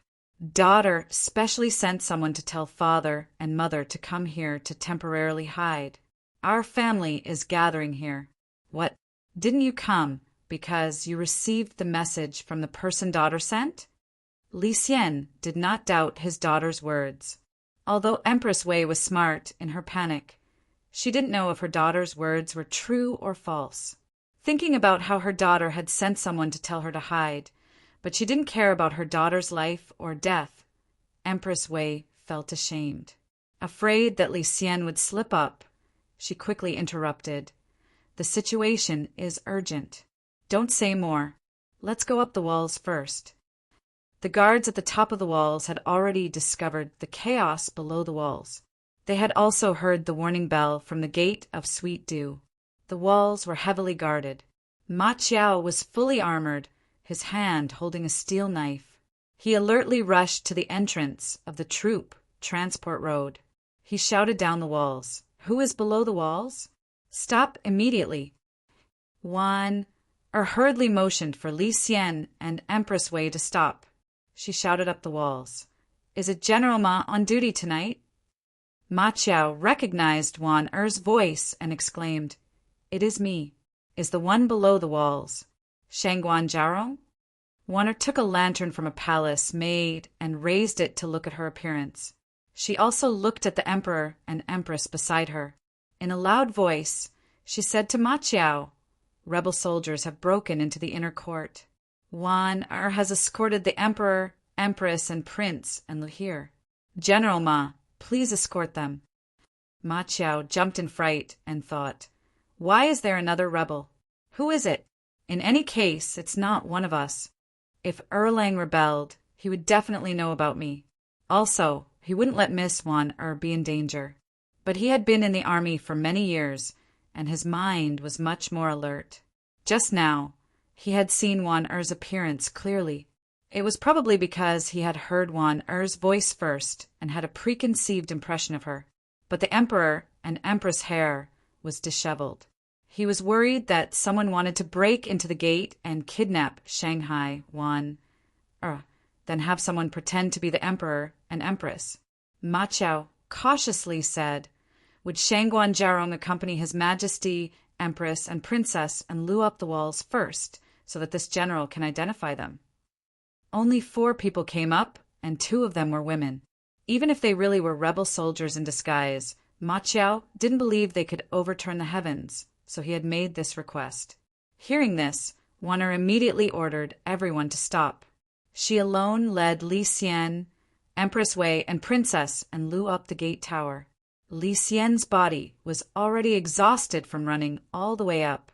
When he climbed up the gate tower, he could only breathe heavily and couldn't say a word. Although Ma Qiao was guarding the Xuanwu Gate and was very close to the Emperor and Empress, he wasn't familiar with the Emperor and Empress. It wasn't so easy to see the Emperor and Empress, but he knew Princess Enlu. Now that he saw that the Duke of Enlu was indeed here, and that one had already climbed up the gate tower without anyone holding her hostage, there was no doubt about the identity of these people. Ma Qiao immediately crossed his arms and bowed to the Emperor and Empress, saying, Subject Ma Qiao has come late to protect your majesty. Please forgive me, saints. Empress Wei climbed up the gate tower and her heart was at ease. At this time, she was already in a state of panic. She didn't feel that Ma Qiao's cautiousness was disrespectful. On the contrary, she felt that the more careful he was, the safer he would be. She was just about to say a few words of comfort when she saw 2 rows of torches rolling in from the 2 imperial roads like fire dragons. Chapter 1147. Ma Qiao saw 2 groups of people galloping over in the distance. It was difficult to distinguish between friend and foe, so he hurriedly called out to the people below the city walls, Everyone, quickly ascend the city walls! Hearing this, the palace maids and eunuchs felt as if they had been granted amnesty and immediately scrambled to be the first to ascend the black tortoise gate. Seeing that there were only a few palace maids and eunuchs left, one of the 2 groups of people had already rushed to the black tortoise gate. This group of people was the Yulin army that had followed the crown prince in rebellion. Their commander was the son-in-law of the Yulin army Grand General Li Duozhua, Yi Huli. After breaking through the Sweet Dew Gate, they didn't dare to be negligent and immediately killed their way to the rear palace. Learning that the Son of Heaven had heard the news and fled, they split up into several groups to search. Among them, Yi Huli's group learned from the eunuchs and palace maids that the emperor might have fled to the Black Tortoise Gate, so they chased after him without stopping. seeing many palace maids and eunuchs wailing and shouting for their parents as they ran to the Black Tortoise Gate Tower. Yi Huli was afraid that once they reached the tower, the people above would close the transportation channel. He immediately took a few steps and caught up to the last few people left behind. The knife in his hand flashed with a cold light, and a palace maid and a eunuch screamed as they fell under his knife.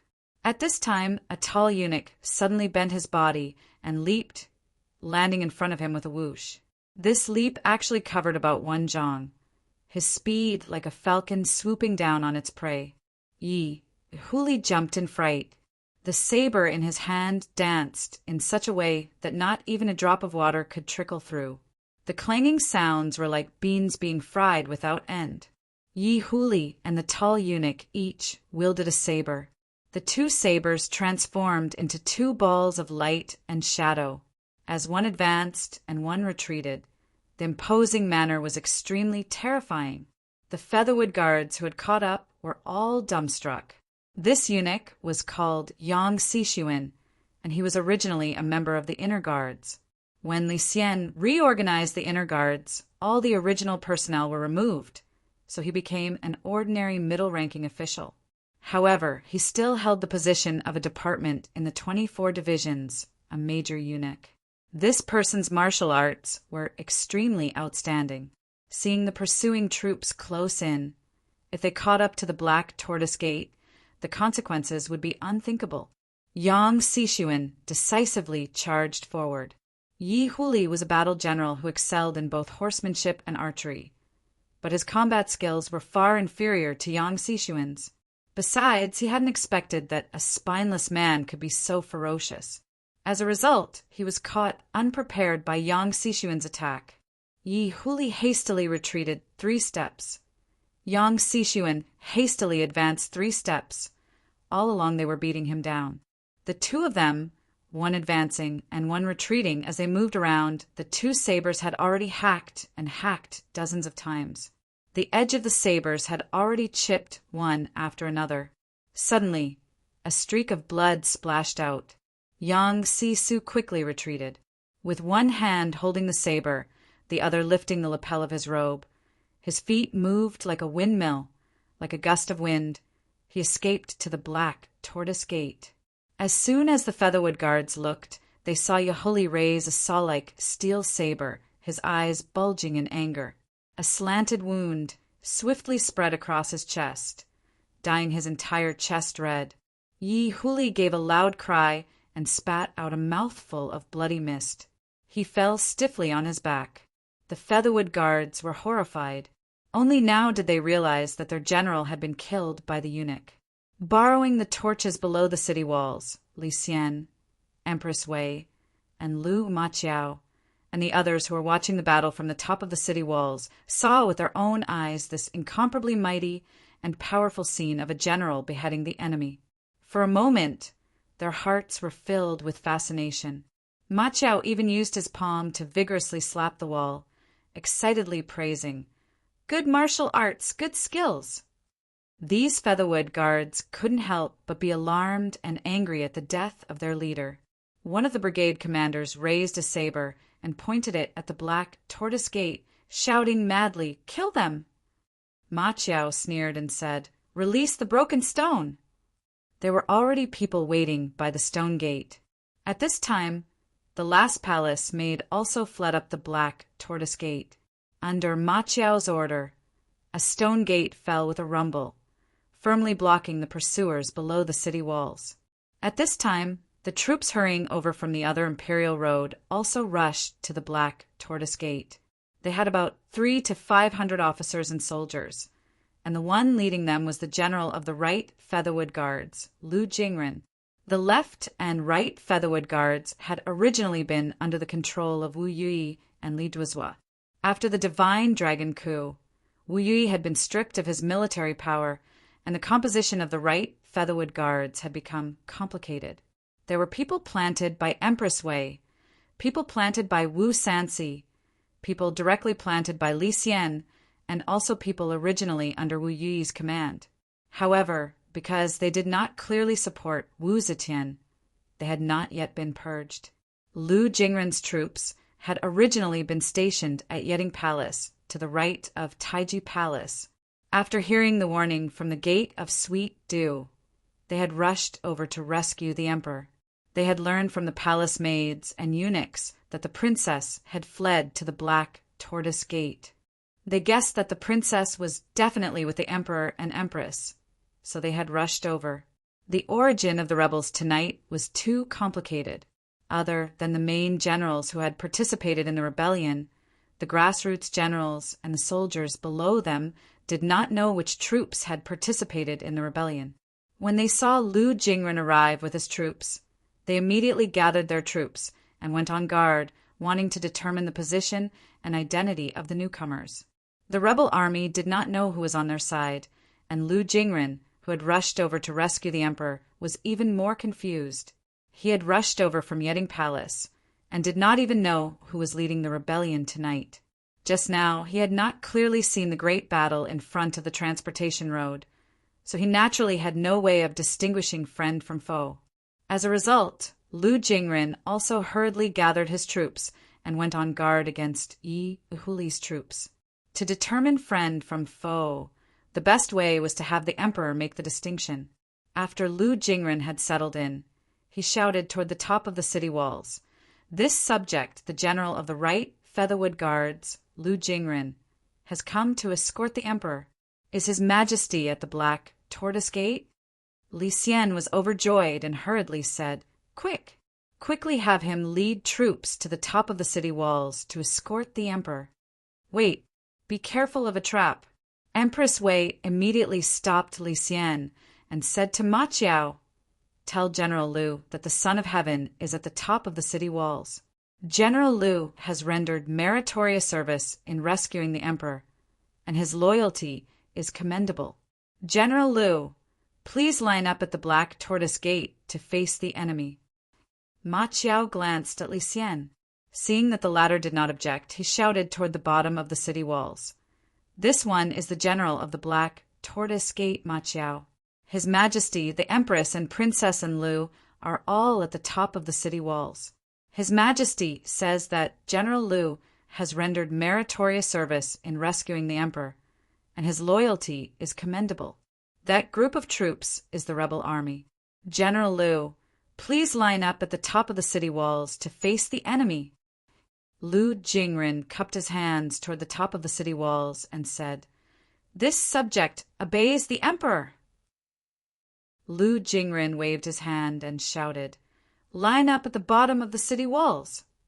The soldiers under Lu Jingren's command immediately lined up at the bottom of the city walls, their backs to the city walls, their spears and spears pointed forward, facing off against Yi Huli's troops. If this was a battle on the battlefield and their commander died, Yi Huli's subordinates would scatter in confusion. However, this was a rebellion. Failure meant death, and there was nowhere to run. Naturally, they could not retreat. However, without their commander, the others did not know how to advance or retreat. No one had the courage to stand out and be the leader. The two sides were in a deadlock. At this time, Li Qianli, Li Duozhua, Duge Yanji, and the others escorted Li Zhongjuan to the bottom of the city walls. Seeing the rebel army gather, Lu Jingren, who was at the bottom of the city walls, felt his heart pound. Li Xian's face, which had just recovered, paled again. However, at almost the same time that Li Zhongjuan arrived, the sounds of battle shook the heavens outside the Black Tortoise Gate. Yang Fan and Chu Kuanga led a group of troops and charged to the bottom of the Black Tortoise Gate. Behind them, there was a group of troops fighting and advancing at the same time. That group of troops was the Jin Wu Guards that Prince Cheng, Li Qianli, had arranged for them to stop the reinforcements. However, this group of 10,000 troops had Yang Fan and Chu Kuanga, two valiant generals. Their subordinates were all risking their lives and relying on their fast horses.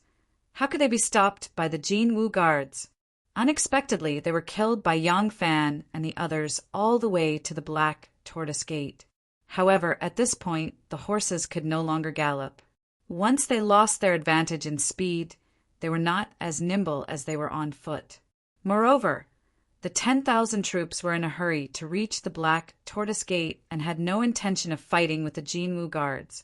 As a result, they were once again entangled by the Jinwu guards. It looked like they were gradually losing ground.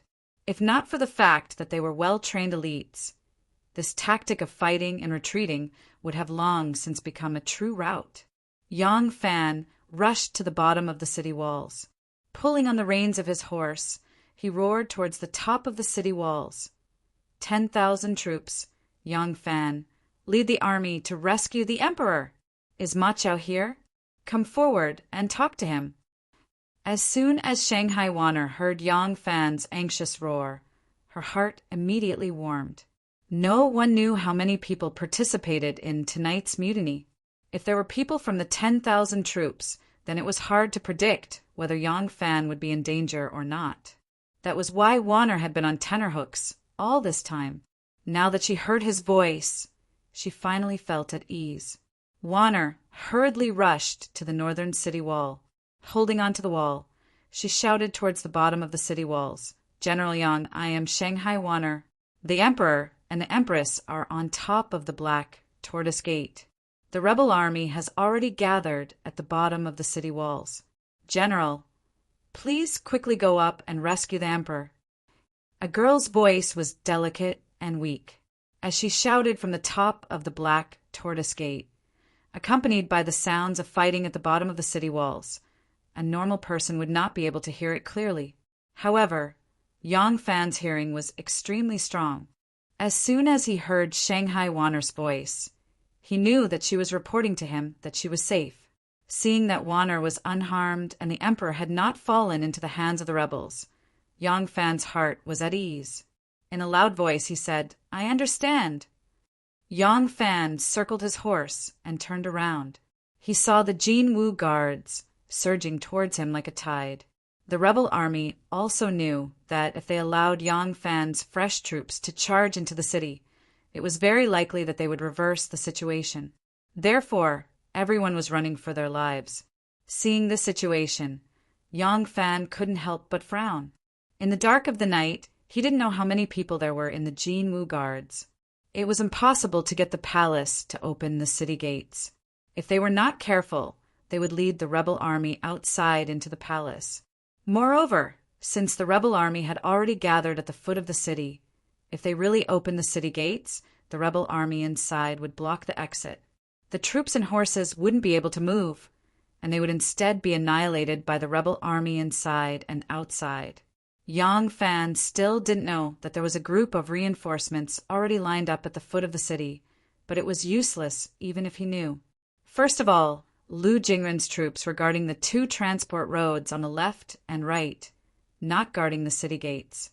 If Lu Jingren moved his troops to the front of the city gates, the formation would scatter. With their inferior strength, they would immediately be annihilated. Moreover, even if they were guarding the city gates, as long as they were suppressed by the rebel army, the 10,000 cavalry that rushed into the city would not be able to move. In the end, they could only be squeezed and nibbled away by the rebel army inside and outside the city gates. One feeling, chaos. This was a coup without any clue or plan. The funny thing was that it was only one step away from success. Yang Fan said to Chu Kuanga, we can't retreat anymore. Let the soldiers dismount and counterattack on the spot. You will take command. Chu Kuanga said loudly, okay, what about you? Yang Fan's sword-like eyebrows twitched. I will go up the city walls. Chu Kuanga dismounted and raised his broadsword. He heroically shouted, brothers, dismount and fight. Let's show the Jinwu guards the power of our 10,000 cavalry. Yang Fan raised his head and roared at the top of the city walls. Put down the rope and bring me up the city walls. Seeing that Ma Chao was loyal, Li Xian naturally believed that Yang Fan had not rebelled. Moreover, only one person was coming up, so there was no need to worry about any accidents. As a result, he immediately ordered people to look for ropes. But where would they find ropes at the top of the Black Tortoise Gate? Helpless, the eunuchs all undressed and used their belts to form a long rope to descend the city walls. Yang Fan grabbed the rope and climbed up the city walls. Chapter 1148. Yang Fan climbed up the city wall like a nimble ape and saw two smiling faces at first glance. One of the smiling faces was Wanner's, smiling very sweetly. The other was Ma Chiao's, smiling very foolishly. Yang Fan's gaze quickly swept across their faces. This was not the time to reminisce. Then he saw Li Xian, Empress Wei, and Princess Enlu. Li Xian was also grinning. Although only one person had come up, his presence gave him a greater sense of security. Empress Wei and Enli's clothes were as disheveled as Li Xian's. At this moment, their hair was simply tied behind their heads. However, they were also smiling very happily. Even Enlu, who had too many entanglements with Yang Fan at a moment of life and death, many things would become very simple. Li Xian grabbed Yang Fan and excitedly said, "Great General Yang, you've finally come. Where are the 10,000 cavalry? Are the 10,000 cavalry outside?" Yang Fan said, "Your Imperial Majesty, do not panic. The Black Tortoise Gate is impregnable. They won't be able to come up for a while. Even now, your subject still does not know who is rebelling. I only know that one of my 10,000 cavalry also had a general steal your commander's seal and took away 2 brigades. Your subject is afraid that if I rashly move my troops into the city, it will become even more chaotic without distinguishing between friend and foe. Thus, your subject had the army put on armor and wait in the barracks. First, I will lead a group of people to the Black Tortoise Gate to investigate the situation. Now that I know your Imperial Majesty is here, your subject will immediately pass down the order for the 10,000 cavalry to immediately reinforce the Black Tortoise Gate." Hearing this, Li Xian repeatedly nodded his head. Good. That's good. General Yang, my safety will be in your hands." Yang Fan turned to Ma Chiao and asked, "What's the situation below the city walls?" Ma Chiao replied, "Many soldiers have arrived. They are all part of the rebel army. However, their leaders have yet to show themselves. I don't know who they are. In addition, General Lu Jingren of the Right Yulin Forest has arrived with a detachment. Right now, they are facing off against the enemy at 2 transportation routes." Yang Fan hurriedly rushed to the edge of the city wall and looked down. He saw torches everywhere like stars in the sky. The rebel army was gathering into a formation. Yang Fan frowned as he thought about it. There were only 100 or so people on top of the Black Tortoise Gate. He did not know how long Lu Jingren's troops and horses would be able to resist for. Admittedly, the Black Tortoise Gate was strong, but there was no fortress in this world that could not be breached. If the rebel army attacked the city before the 10,000 cavalry arrived, that would be disastrous. Yang Fan thought for a moment, then turned to Li Xian and said, "Your Imperial Majesty, once this subject's troops arrive, they will definitely be able to protect your Imperial Majesty." Li Xian nodded his head like a chicken pecking at rice, repeatedly saying, Good. Yang Fan's tone changed as he said, "However, there are not many soldiers defending the city. If the rebel army forcibly attacks the city, the soldiers will certainly defend to the death. But your Majesty, the Empress, and the Princess are priceless. How can we allow anything to happen to them? For the sake of safety, this subject believes that we should think of a way to delay them from attacking the city and try to delay them until the cavalry arrives."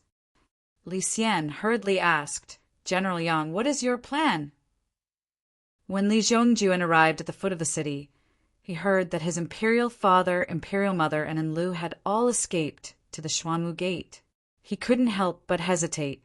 According to his original plan, he would mobilize the rebel army to break into the inner palace, kill Empress Wei and Enlu, and then beg for forgiveness from his father. He would say that he had executed a treacherous official.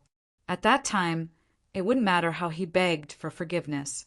It was just like how his grandfather, Li Shimin, had begged for forgiveness from Li Yuan after initiating the rebellion at the Xuanwu Gate. Even if Li Yuan wanted to punish him, Did he have the ability to do so? In the end, things were somewhat unexpected.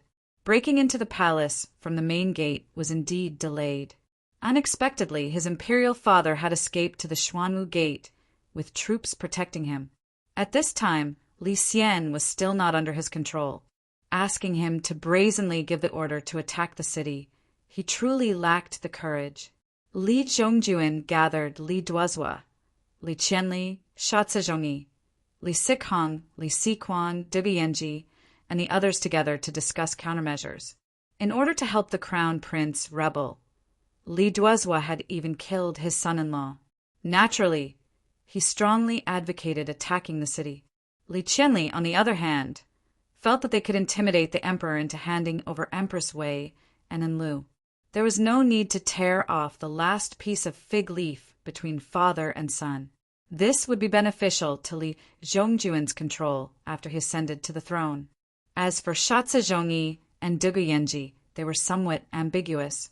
They felt that whatever they did was fine. As long as they could help Li Zhongjuan ascend to the throne, they would be able to hold their heads up high and jump above millions. Li Qingquang and Li Sihong also suggested attacking the city immediately. Li Qingquang saw that victory was just one step away and truly yearned for it. He only hoped to immediately accomplish a world-shaking feat naturally. He was burning with impatience.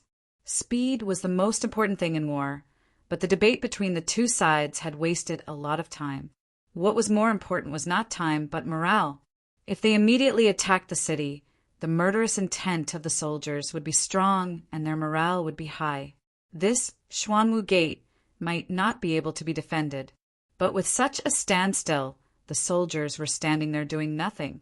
They couldn't help but think randomly, and their morale fell. The two factions had conflicting opinions. Finally, with great difficulty, they managed to come up with a compromise. Everyone would pressure the previous emperor to hand over Empress Wei and Enlil.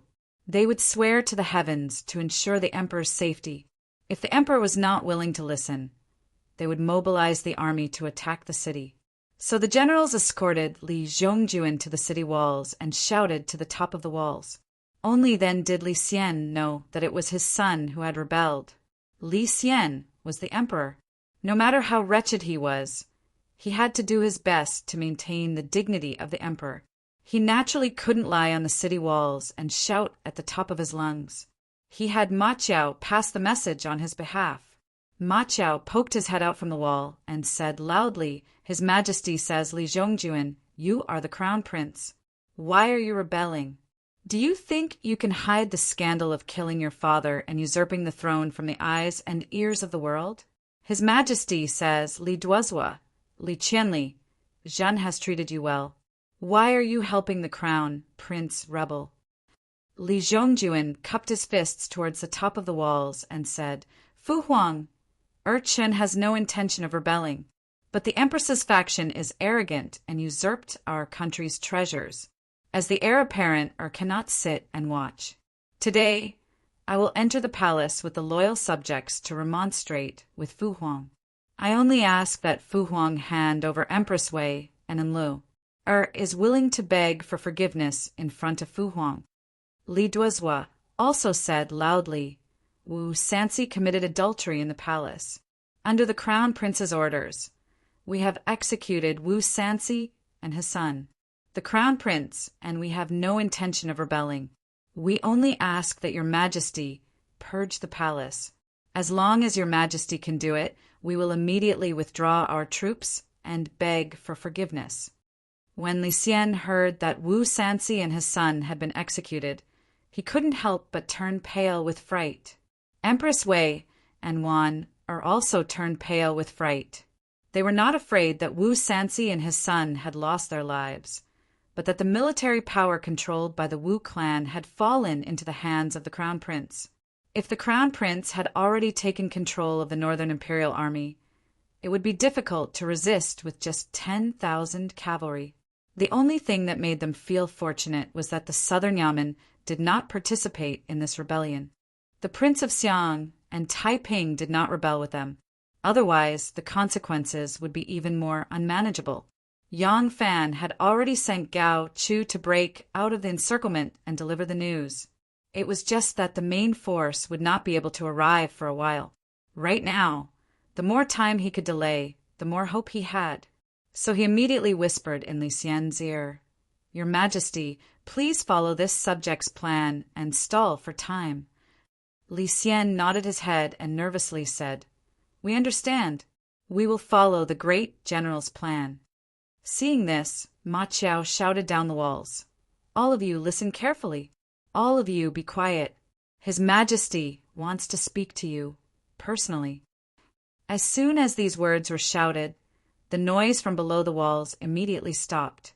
It was admittedly difficult to succeed in a rebellion with only scholars, but it was also difficult to succeed in a rebellion of pure generals without a single scholar. It was already a great taboo for these people to not immediately attack the walls after they had reached the walls. Now, they were actually listening to the emperor's words in silence. They inevitably made another fatal mistake. Li Xian leaned against the wall, doing his best to regulate his breathing.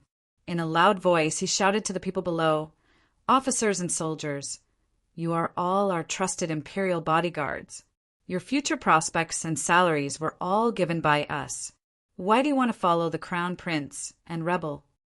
Hearing this, Li Qingquang immediately shouted, "Crown Prince, don't wait anymore. Give the order to attack the city." Li Zhongjuan raised his sword and hesitantly turned his head to look at the three old generals Li Qianli, Li Duozhua, and Shatsa Zhongyi. At this time, Li Xian shouted at the top of his lungs, "Officers and soldiers, as long as you immediately change your mind and kill the traitors, we promise to let bygones be bygones. We will also reward you according to your contributions and guarantee you glory, splendor, wealth, and rank." Li Xian had almost never spoken so loudly before. After speaking, he couldn't help but cough. Yang Fan raised a torch and leapt onto the walls. He straightened his back and shouted, "The emperor's words are like gold and jade. He said that he will let bygones be bygones, so he will definitely keep his promise.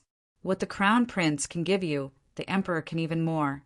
If you don't make a decision soon, when my 10,000 cavalry arrives, it will be too late for regrets." Yang Fan slowly brought the torch closer to his face, illuminating his appearance for the rebel soldiers below the walls. He coldly stared at the black mass of battle below the walls. His voice was like spring thunder as he shouted, "Duguhueji, you stole my commander's seal and coerced my soldiers to work for you. Do you know your crime? Soldiers of the 10,000 cavalry, Yang Fan is here. If you don't quickly change your mind, when will you?" Yang Fan believed that this plan could not only delay the rebel army's attack, but also create chaos for them. The reason was that Duguhueji had stolen his commander's seal. If the two army commanders that Duguhueji took with him were all Duguhueji's trusted aides and obediently obeyed Duguhueji's orders, Duguhueji wouldn't have needed to painstakingly steal his commander's seal. Because of this, Yang Fan concluded that many people in the rebel army had been coerced into coming. Now that the emperor had promised not to pursue their crimes and promised them high positions and generous salaries, if he appeared again and used the 10,000 cavalry to intimidate and expose Duguhueji's act of passing fake military orders, he would be able to cause chaos in the rebel army. As expected, after Yang Fan's words, although the rebel army camp below the walls was completely silent, the originally organized camp immediately loosened. Countless people looked left and right. Some wanted to see who else had been tricked into coming, while others were wary and wanted to know who was going to change their minds. Standing on the walls, Yang Fan saw that the morale of the army could be used. He immediately shouted, "The Son of Heaven is gracious, and the army is about to arrive. If we don't change our minds, when will we?" Ma Qiao led more than 100 imperial soldiers from the Xuanwu Gate and shouted in unison, "The Son of Heaven is gracious, and the army is about to arrive. If we don't change our minds, when will we? When will we? When will we? When will we? When will we?" The last sentence was shouted over and over again by them in an orderly and mighty manner. It was like the never-ending tide of the Buddha crashing into the hearts of the rebel army below the walls. It broke down their morale, broke down their confidence, and broke down their courage. A person's heart was where their soul resided. When their spirit was intimidated, who would have the heart to fight? The 10,000 cavalry, Officer Kai, Gu Fu, and Chui Lang looked at each other. Suddenly he pulled out his saber and shouted, "Brothers, change our minds!" Chapter 1149. 10,000 cavalry, Lieutenant Kai, Gu Fu's saber flashed, and like a waterfall, it suddenly chopped down on the neck of the great general of Yulin, Li Duozhua. This great general had dominated the battlefield for several decades and had never imagined that he would lose his life here. He didn't even have time to make a shocked or angry expression before his head was separated from his body. As soon as Chui Lang saw that Kai Gu Fu had killed Li Duozhua, this was a great merit. Not only could he be exempted from punishment, he might even be promoted to nobility. He couldn't help feeling somewhat anxious. But the crown prince was the heir to the throne after all. He didn't dare to suddenly kill him. He drew his saber and charged toward Shatsa Zhongyi. Although Shatsa Zhongyi's rank was not as high as Li Duozhua's, he was still a famous general. If he could kill him, it would be a great merit. When Shatsa Zhongyi was young, he could still compete with Chui Lang, but he was already so old that he couldn't rely on his muscles and bones. He had dominated the battlefield for several decades and relied on his ability to deploy troops and arrange formations, not his personal bravery. How could he be a match for a young man like Chui Lang? As soon as Chui Lang made his move, Shatsa Zhongyi retreated in panic. When Chui Lang's saber missed, he immediately made 3 consecutive slashes and followed closely behind Shatsa Zhongyi's retreating figure. It looked like he wouldn't stop until he chopped off Shatsa Zhongyi's head. When the 2 brigades of the rebelling 10,000 cavalry brigade heard Yang Fan's words, they realized that the great general had not rebelled at all. They had fallen into Dugu Iji's trap and couldn't help but be shocked and angry. As soon as Kai Gu Fu and Chui Lang made their move, they immediately swarmed forward and attacked Li Sikhong, Li Qianli, and the others. The 10,000 cavalry had changed sides because of Yang Fan's words. The other troops were already shaken by the emperor's words.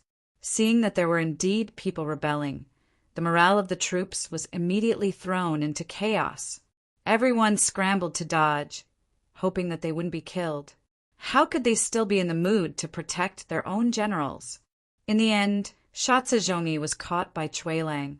With a blood-curdling scream, he was hacked to the ground.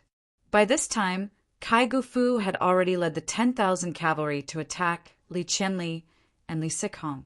Seeing that the situation was hopeless, Li Qingquang, Dugu Yanji, and the others hurriedly protected Crown Prince Li Zhongjuan and escaped. The Crown Prince had 7 or 8 bodyguards by his side. Adding the trusted bodyguards of Li Qingquang and Dugu Huizhi, there were more than 20 people in total. The rebel soldiers had lost all will to fight. They only wanted to attack. They did not follow or fight.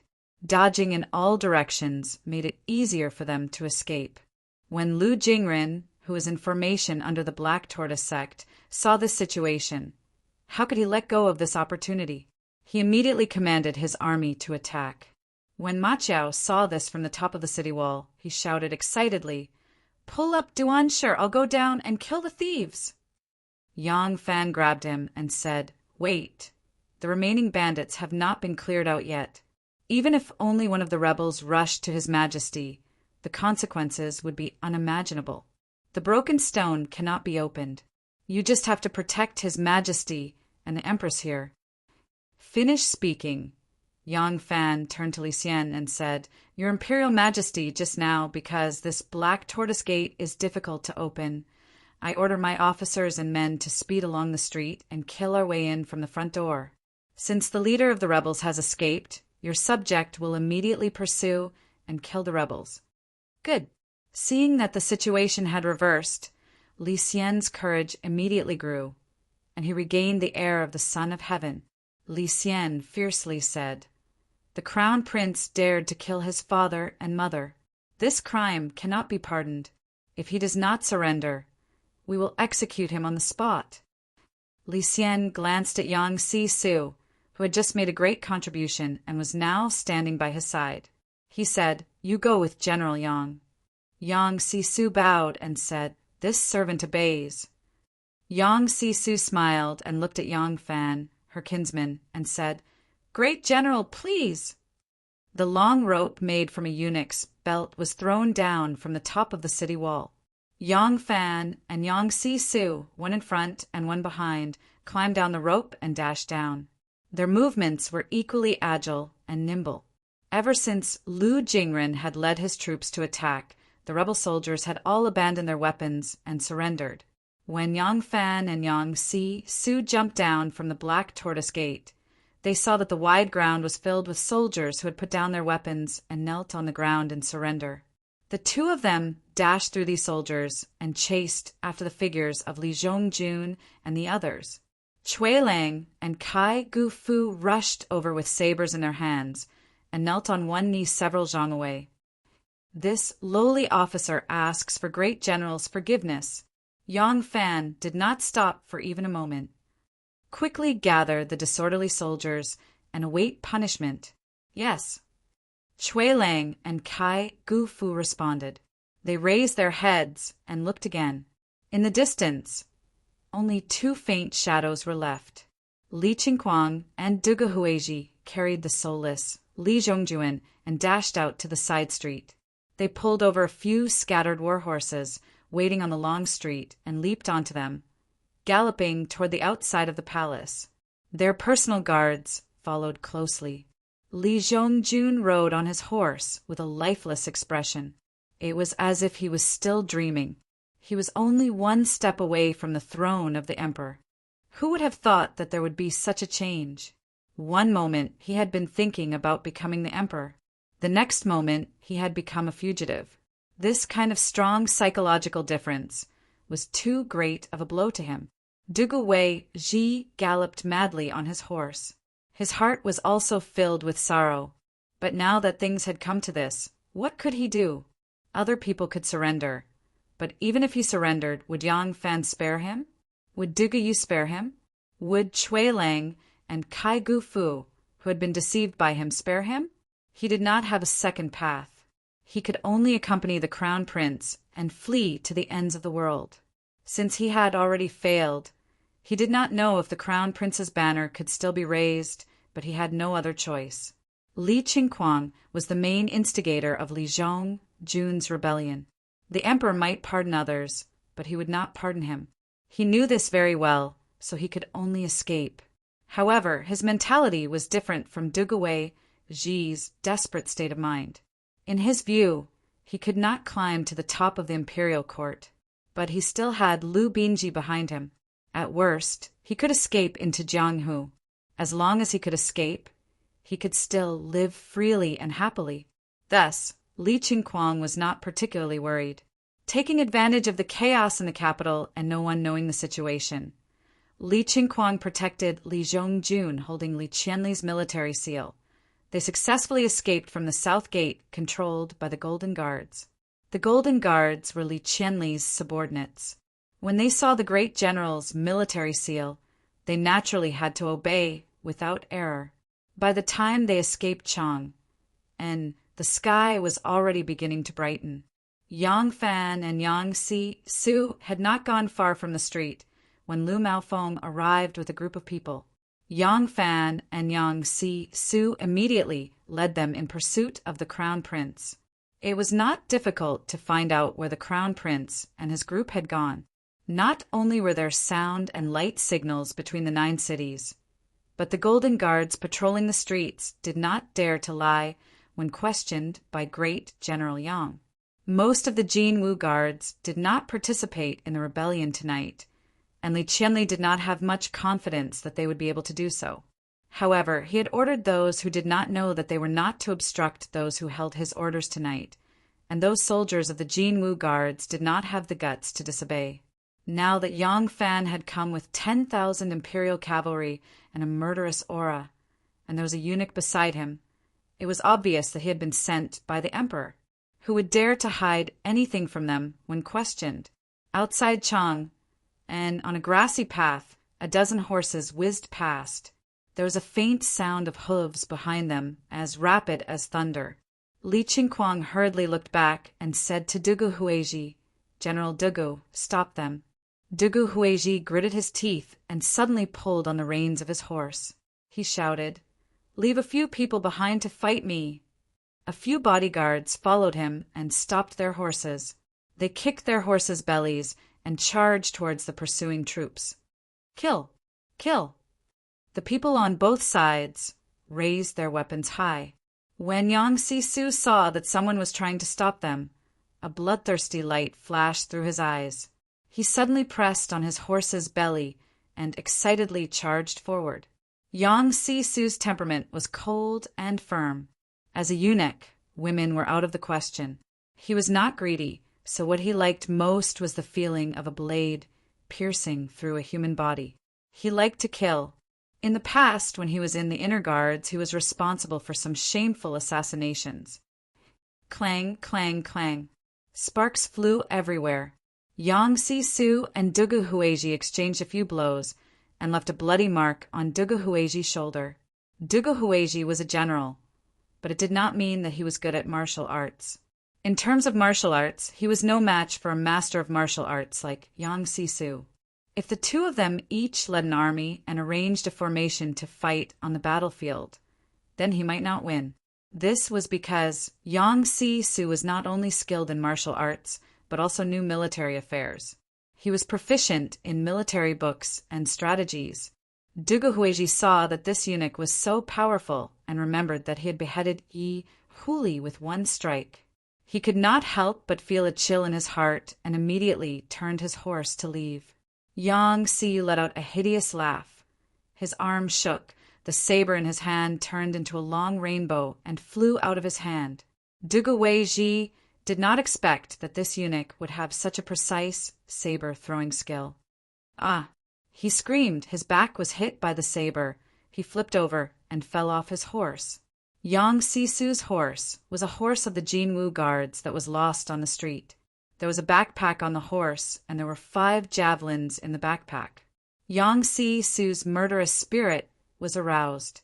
He took out the javelins from the bag and shouted, "Kill! Kill! Kill!"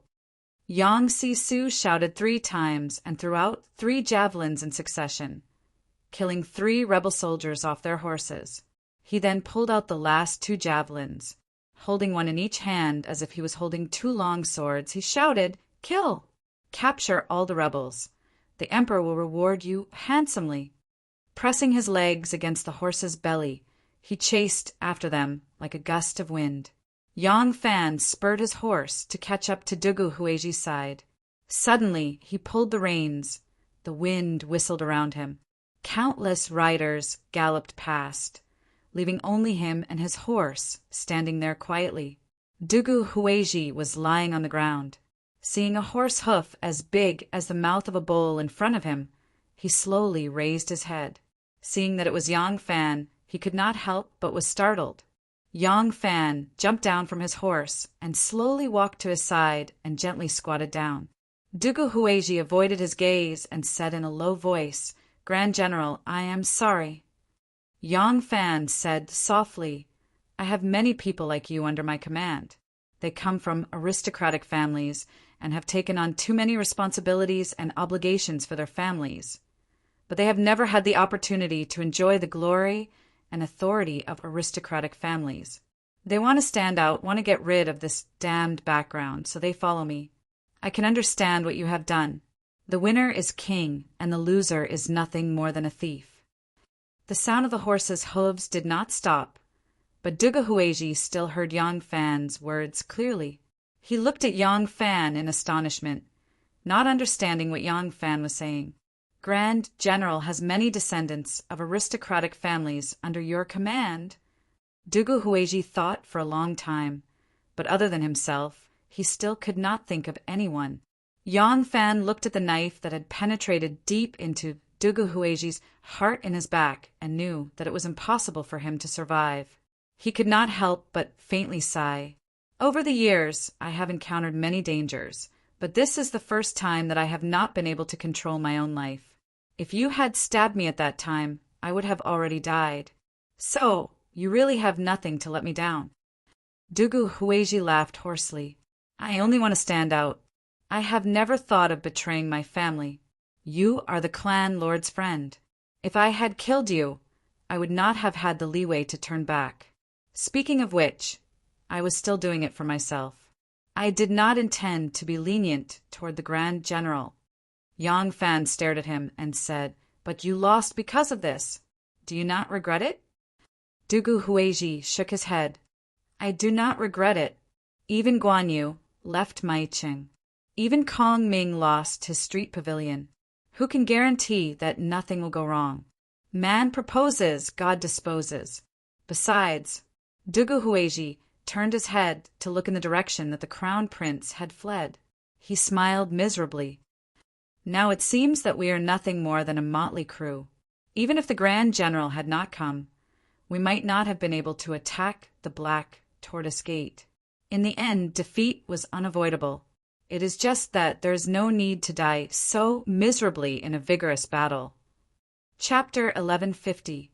Everyone from birth began to shoulder certain things, the expectations of their parents, the responsibilities of the family, and the bone-deep hatred that people like Yang Fan shouldered.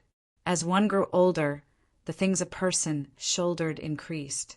As long as there was a chance, there was no one who didn't want to stand out and fight for a better life for themselves and their family.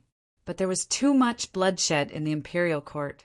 Yang Fan gently stroked Dugu Hui's eyes and felt waves of coldness in his heart. The man was like a tiger, the horse like a dragon. Smoke billowed as they headed straight for Zhongnan. Yang Fan mounted his horse and said to the guards beside him, Leave 2 people to take his body back to the city. Finishing, Yang Fan kicked the stirrup and galloped in the direction of Mount Zhongnan.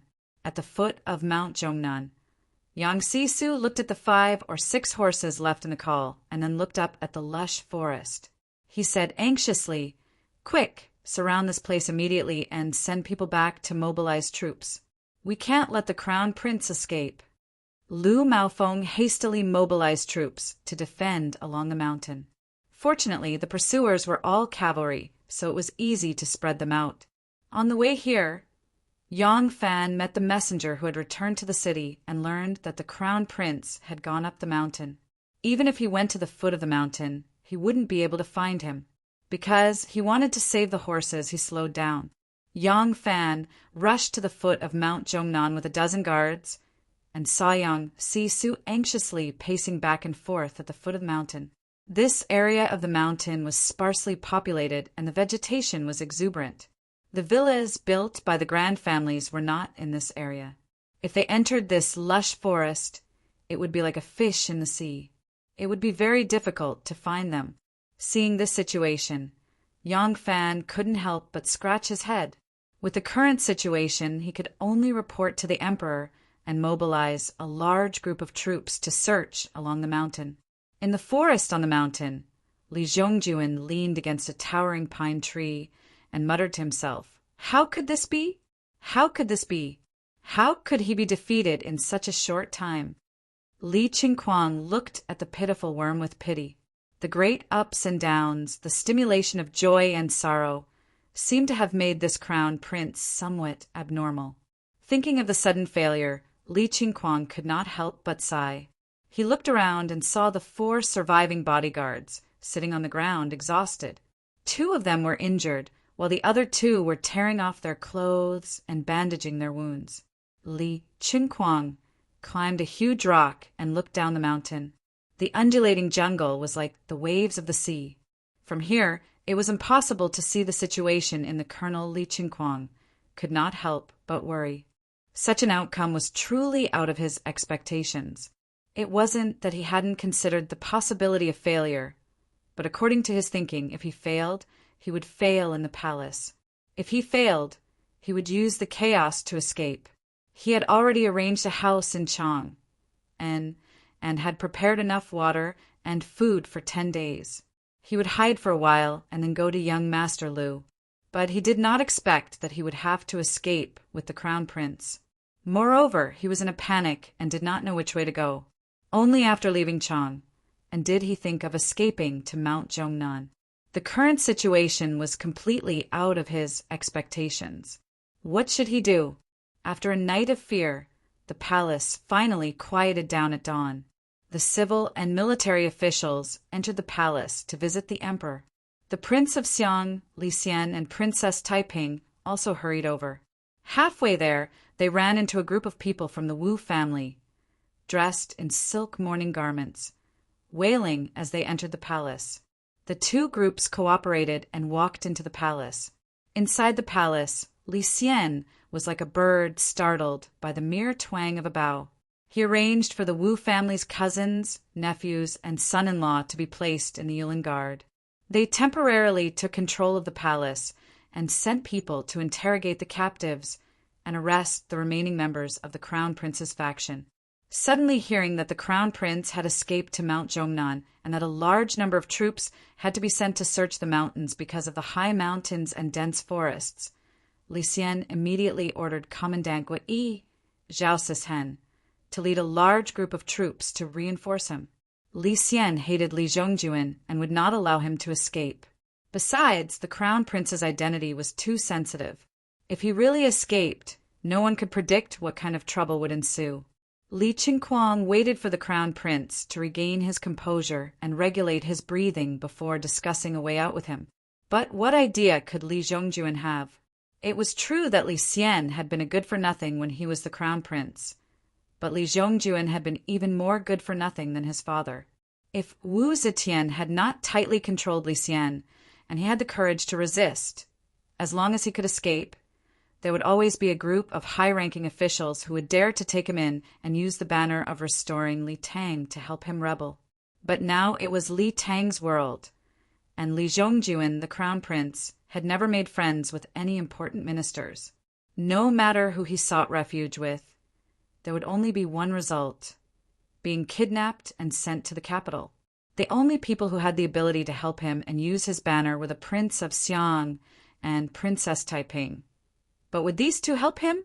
Li Qingquang pondered the matter and suddenly remembered that the Lu family had a courtyard on the other side of Mount Zhongnan. He could only take the risk of contacting the Lu family and asking for countermeasures. Li Qingquang told the Crown Prince that he wanted to go around and spy on the situation so that he could decide on his next course of action. Li Zhongjuan had always treated Li Qingquang as his best friend, his brother. At this moment, he still did not have the slightest suspicion of Li Qingquang. He did not suspect that Li Qingquang had always been using him, nor did he suspect that Li Qingquang might flee for his life in the face of disaster. Li Zhongjuan's trust made Li Qingquang feel ashamed. But this shame was quickly tossed to the back of his mind. It was not that Li Qingquang did not have feelings, but in his heart there were far too many things that were even more important than feelings. They were benefits, and everything related to benefits. By the time Li Qingquang arrived at the southern foothills of Mount Zhongnan, a cluster of small villas hidden among the green pines and cypresses, Li Xian's troops had yet to arrive. Li Qingquang carefully searched through the forest and finally found an elegant manor with a signboard with the words "Lu and Thatched Hall" hanging on it. Li Qingquang saw that there was no one around and gathered his courage to charge into Lu Nunnery. He had originally wanted to find the servants of the Lu family who were guarding here and have them report to young Master Lu in Chang. But to his surprise, he actually saw Dingyu here. Dingyu was the blue-robed man who had always been by Lu Binji's side. He was Lu Binji's chief strategist. When Li Qingquang saw Dingyu, he couldn't help but be surprised and happy. "Mr. Ding, why are you here? Is the young master also here?" Dingyu coldly snorted and said, "How could the young master risk his own life?" Then Dingyu said, "The young master has always been paying attention to your movements. You fled to South Zhongnan. The young master guessed that it was very likely that you would find our people nearby, so he sent me here to wait for you. You are smart to really find us. What did you do? This was originally in the bag. How could it go wrong? Li Qingquang said with a bitter face, Mr. Ding. Ding Yu waved his hand and interrupted him. Okay, there is no point in saying more. Quickly tell me, is the Crown Prince okay? What is the situation now? After Li Qingquang explained the situation, Ding Yu muttered to himself and began to pace. Li Qingquang said, Mr. Ding, the Crown Prince's power is lost and can only be abandoned. Why don't we leave now? Ding Yu glanced at him and said, Just give up like this? Do you know how much effort the young master has put into you and the Crown Prince? Li Qingquang said with a bitter face, But the Crown Prince has already failed. He is no longer useful. Ding Yu said darkly, No, he still has another use. Li Qingquang was stunned. What use? Crown Prince Li Zhongjuan paced anxiously in the forest. Last night, after the palace coup, he had not eaten anything since escaping Cheng. His stomach was like a drum. But Li Qingquang had not returned. He could not leave and could only wait anxiously. After a while, there was a rustling sound in the grass. Li Zhongjuan hurriedly retreated 2 steps and said in a low voice, Who is it? The 4 bodyguards immediately drew their sabers and stood guard. Li Qingquang came out of the grass with a head full of sweat. Thank the heavens, he said. I made a mark along the way, but I almost got lost. As soon as Li Zhongjuan saw him, he quickly went forward and asked, Qingquang, how is it? Have you found a way out? Li Qingquang shook his head with a bitter face. Crown Prince, the outside of the mountain has already been heavily surrounded by the imperial army. Li Zhongjuan was dumbfounded. Then what should we do? Li Qingquang said, Crown Prince, we can only go into the mountain and get as far away from them as possible. When it gets dark, we can think of a way to sneak out. There are many mountains here. I don't believe they can set up defenses everywhere. Li Zhongjuan said dejectedly, We can only do this. Come, let's leave immediately. The 6 of them quickly left their original spot and walked into the depths of the dense forest. Li Qingquang had already gotten some food at Ding Yu's place and drank some water. Although he tried his best to pretend to be exhausted, he was actually much stronger than the 5 of them. However, his steps were muddy and he still pretended to be very tired. The few of them didn't go far. The forest grew thicker and thicker. Only one person could draw his saber and hack at the front while the others lined up to follow the path he had opened up. As they walked, Li Qingquang suddenly stopped and said, Crown Prince, go first. I need to relieve myself. Li Zhongjuan didn't suspect anything and followed behind the saber-wielding bodyguard, pushing aside the branches and leaves to move forward with difficulty. Li Qingquang was the last. His eyes turned slightly and a trace of ruthlessness flashed through them. No, he has another use. What use? The emperor has already passed down an edict to kill the Crown Prince. Li Qianli, Li Duozhua, Shatzezhongyi, and the others are all dead. As long as the Crown Prince is also dead, who will know that the Crown Prince's rebellion was your idea? Your current position isn't high. No one will suspect that you are the main culprit of the rebellion. As long as you kill the Crown Prince, not only will you be innocent, but you will also be meritorious. The emperor is in need of people. As the person who killed the Crown Prince, how can he not trust you? At that time, you will be the emperor's confidant. What? This is too dangerous. What if the emperor doesn't spare me? Idiot! What kind of status is the emperor? How can he go back on his word? If he kills you, who will be willing to submit to the emperor when there is another incident in the future? Would the emperor be willing to break his promise to the world for you? Qingquang, riches come from danger.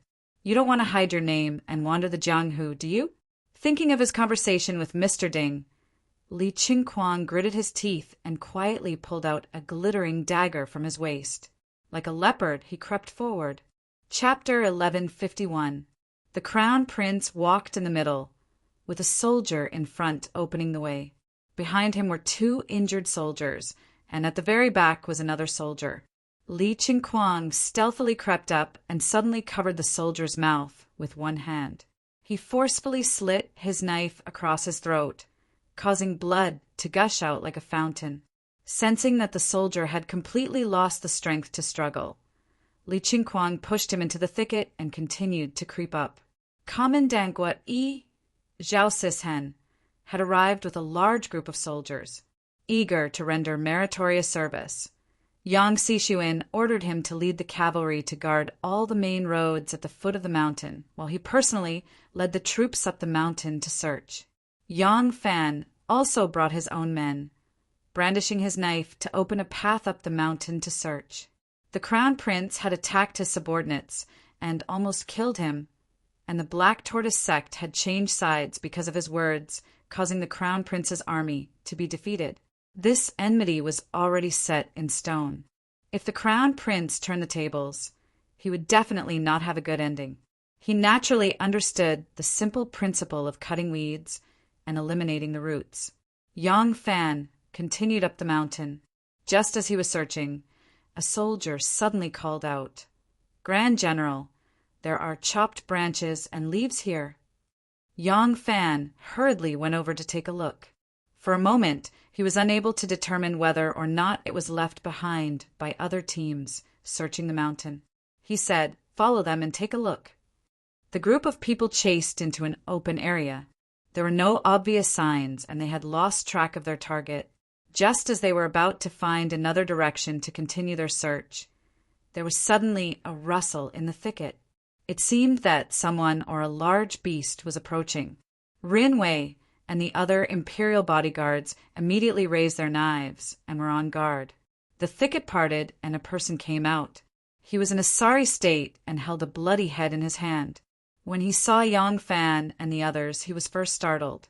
Then, when he saw Yang Fan's appearance, he couldn't help but exclaim with joy, "Grand General Yang, I, Li Qingquang, have obeyed the imperial edict." The person who came out of the thicket was Li Qingquang. He hurriedly threw away his knife and took 2 steps forward.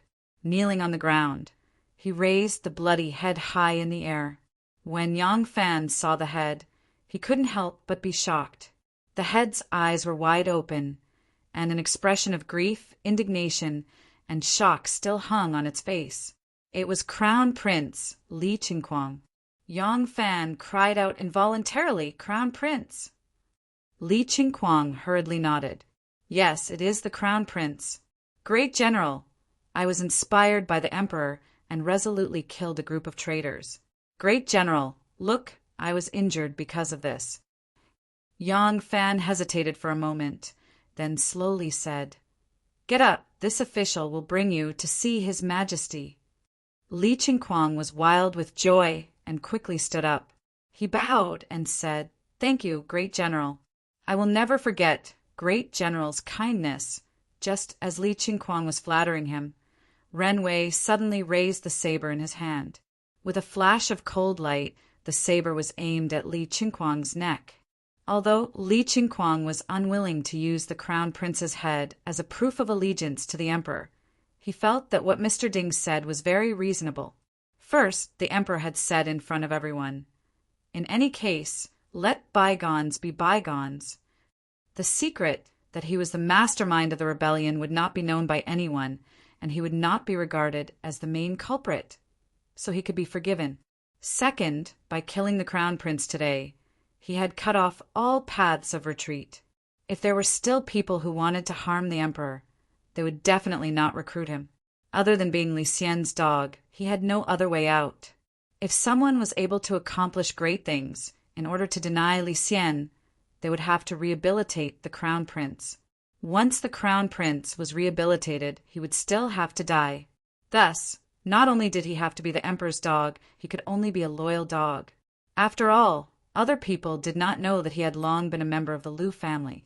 Thus, after he was spared from death, it was very likely that Li Xian would put him in an important position. It was no secret that Li Xian lacked people he could use. Thus, after he killed the Crown Prince, he came with his head and did not have any wariness. Ren Wei's saber swept out, and Li Qingquang's head was sliced off. It rolled more than 10 feet before falling to the ground with a thud and rolling into the grass. The moment Ren Wei attacked, Yang Fan was also shocked. His hand unconsciously tightened on the hilt of the saber.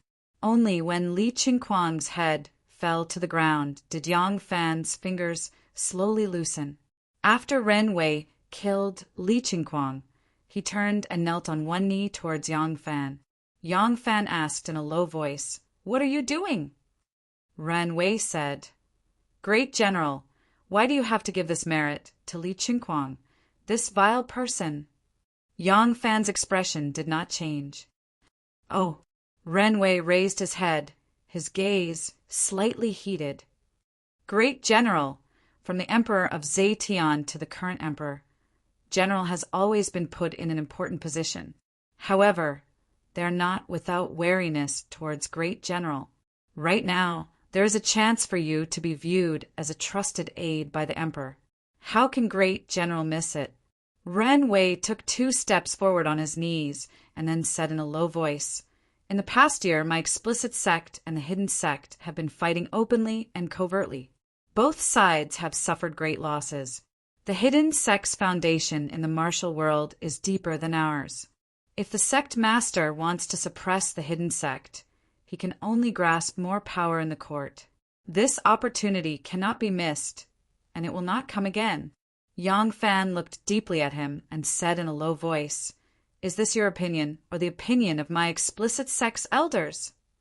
Ren Wei lowered his head and did not speak.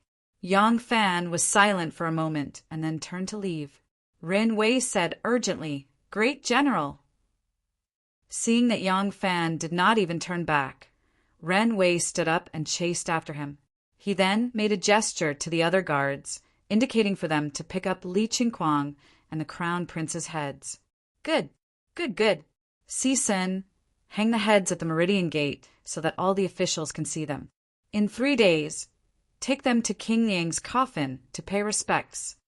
Li Xian saw that the head was indeed his son's and then felt reassured to have it taken away. Li Zhongjuan had charged into the palace and killed his mother, scaring him out of his wits. Their relationship as father and son was completely diluted. When he saw his own son's head, he did not feel any compassion. Instead, he fiercely ordered for the head to be hung at the Meridian Gate and then offered to King Liang's coffin. Li Xian glanced at Yang Fan and said with a smile, "Erlang, you've made a great contribution. How do you want us to reward you?" Yang Fan cupped his fists and said, "Your Majesty has misunderstood. The Crown Prince did not die at this humble subject's hands." Li Xian's eyebrows jumped. "Oh, you didn't kill the Crown Prince?" Yang Fan said, "No, the one who killed the Crown Prince was the Crown Prince's personal guard, Li Qingquang. Li Qingquang killed the Crown Prince in an attempt to absolve himself of his crimes. However, he was acting suspiciously in the forest. When my subordinates were searching the forest, they mistakenly thought that he was trying to ambush this humble subject, so they decisively killed him. Later on, when we saw the Crown Prince's head and found a few of the Crown Prince's personal guards, we found out the truth from one of the dying guards. Only then did we understand what had happened." "Ah, so that's how it was." Li Xian's expression was a little ugly. He gave Yang Fan a deep look and said, "Even so, your contributions cannot go unnoticed. Moreover, you also saved the Black Tortoise Gate. Oh, you may withdraw first. We will reward you according to your merits."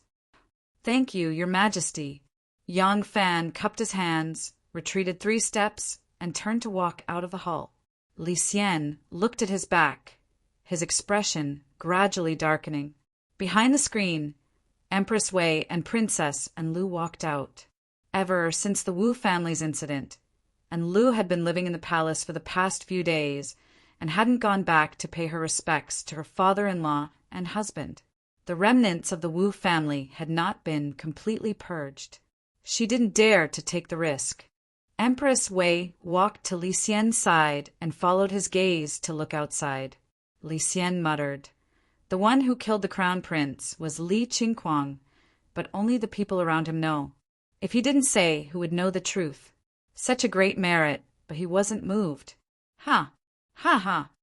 Empress Wei said, "Why did Yang Fan refuse to accept the merit?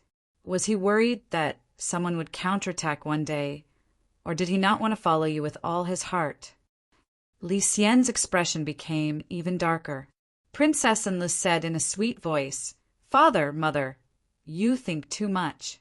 If Yang Fan had ulterior motives, why would he take the risk to climb the black tortoise gate to escort the emperor?"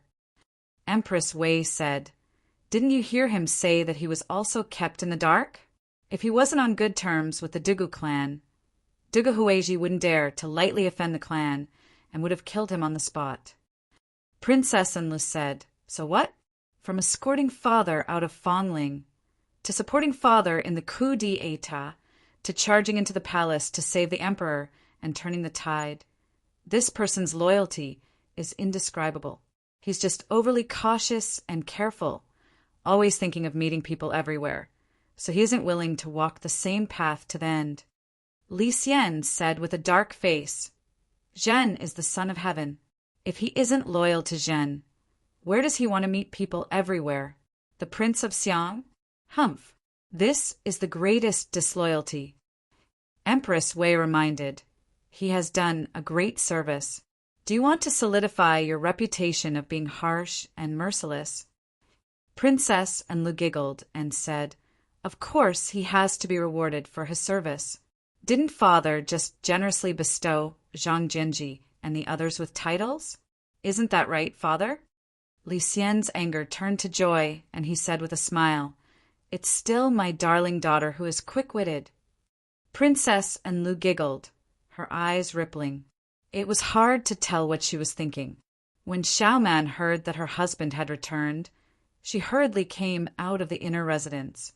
She heard from the steward that her husband had summoned Gu De to his study to discuss matters.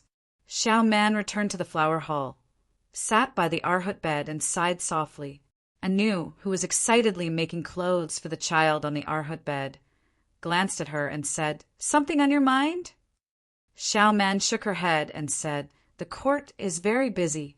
It's always worrying about husband." Anu bit off the thread and said, "Don't worry. He's skilled in martial arts and has a large army. What can happen to him?" Xiaoman said, "That's not necessarily true. What's the use of being skilled in martial arts? I heard that one of his subordinates also participated in the mutiny and even used medicine to numb him, almost taking his life with one strike. This is impossible to guard against. Besides, he has a large army. Li Duozhua, Li Qianli, and Shatsa Zhongyi.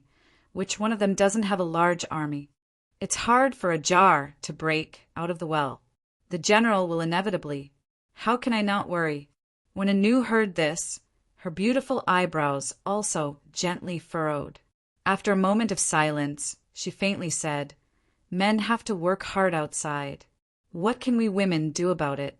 Can we persuade husband to give up his official post and live in seclusion to be a carefree farmer?" Xiaoman said, "Even if you're worried, you have to keep it in your heart. Don't let him see it. It's already very difficult for him. Don't let him worry about the family." Anu gently nodded, "I understand." In the study, Gu Da's expression changed when he heard Yang Fan's words. He cried out, "What? Sect master is saying." Yang Fan nodded with a gloomy face. "It's better to be safe than sorry. I'm just taking precautions. Just remember it in your heart and don't say it out loud."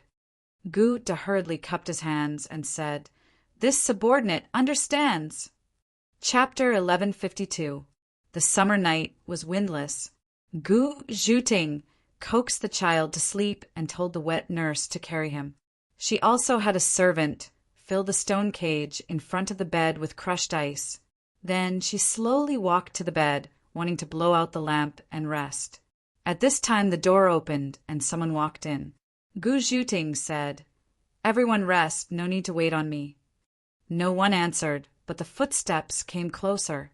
A pair of large hands gently wrapped around her slender waist. Hearing the familiar footsteps, Gu Zhuting knew who it was. She meekly leaned back and nestled against that broad and strong chest. She turned her head and smiled, saying, Something big just happened in the court. I thought you were going to spend the night in the army." Yang Fan said, "The 10,000 cavalry is temporarily under the control of Empress Wei's cousin, Wei Bo.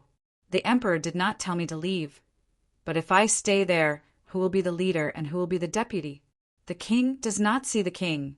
So I'd better come back to accompany my shouting-ting." Gu Zhuting giggled. She slapped away Yang Fan's large hands that were kneading her breasts and gracefully walked away. She lit another lamp and gently asked, "Does Lang Jun want to take a bath?" Yang Fan admired her graceful figure under the semi-transparent silk nightgown and said, "I have already taken a bath." Gu Zhuting made a sound and returned to his side. She leisurely sat on the edge of the bed and said, "Do you want someone to send some refreshments?" Yang Fan heaved a sigh of relief, leaned back on the bed, and said tiredly, "No need, rest early." Gu Zhuting bent her slender waist and helped him take off his boots and socks. She moved his legs to the bed and gently loosened his shoulders. She softly said, "Lang Jun is tired. Let me give you a massage." Yang Fan grabbed her hand and said, "Never mind. After all this work, I'm all sweaty. Come, lie down." Yang Fan reached out and helped her undress. Gu Zhuting's clothing was light to begin with. Once the nightgown was taken off, it fell to the ground. Her soft breasts and snow-white breasts were exceptionally alluring. Gu Zhuting bashfully said, "I'm going to turn off the lamp." Yang Fan said, "How can we still see this beautiful scenery when the lights are out? You're an old married couple. Why are you being so coy? Lie down." Gu Zhuting obediently lay beside Yang Fan, letting his big hands rest on her perky buttocks. Yang Fan smelled the fragrance of her hair, his big hands gently stroking her buttocks, feeling the softness and elasticity of her skin. He did not speak for a long time. Gu Zhuting sensed something and said softly, "Lang Jun, you must be tired. Do you have something on your mind?" Yang Fan muttered to himself for a while before saying softly, "I've been thinking about something. When I first took over Xianzong, I was a member of the court. At that time I was holding 2 posts and it was easy. Now that it has been a long time, why do I feel that my strength is lacking? I always feel that I can't take care of either end." Gu Zhuting said, "From a small family to a large country, isn't it the same logic?" When Lang Jun had just taken over Xian sect, the external threat hadn't been eliminated yet, and he had used lightning methods. Naturally, he was able to intimidate everyone, but after a long time he could not always use cruel methods, and the people below him naturally had all kinds of thoughts. Just like our Tang dynasty, how can the chaos of these years compare to when the country was first established? Yang Fan made a light N and said, "Pressing the gourd causes trouble. When the 10,000 cavalry was first established, I focused on the court, and a problem occurred in Xianzong. Even though it was suppressed in time, there were many problems in the future. I discovered it in time and started to focus on Xianzong. Then a problem occurred in the 10,000 cavalry. A general like Dugu Hueji was bought by someone right under my eyes, and I didn't detect it at all. He was lost in thought for a moment before saying in a low voice, 'I always feel that someone is playing tricks behind the scenes.' Gu Zhuting comforted, 'Lang Jun is thinking too much. Maybe he is too tired, he just needs to rest.' Yang Fan shook his head and said, 'No, I have a feeling that if I continue to be like now, not willing to give up on either side, in the end, I will lose both. I cannot be both far away from the Jianghu and high up in the court, one hand a great general, the other controlling the Jianghu.' Gu Zhuting blinked her eyes, infatuated as she gazed at this man's face, which was still handsome, but even more charming because of his maturity. She softly asked, 'Then what does Lang Jun plan to do?' Yang Fan was quiet for a while, then softly said, 'Sleep. If you're tired, you have to sleep. If you're tired, you have to rest.' Wang Tongjiao's attempt to assassinate Wu Sanxi gave Li Xian a chance. He seized this chance to seize the prince of Xiang's military authority and separate the Southern Guard Imperial Army from the Prince of Xiong's party. Huan Yanfan's attempt to use rumors to drive a wedge between Wu Sanci and the emperor gave the emperor a second chance. Li Xian seized this chance to carry out a major purge of the imperial court, placing his own people in all the important positions. The crown prince's forced abdication gave Li Xian a third chance. He used this chance to carry out a major change in the Northern Guard Imperial Army.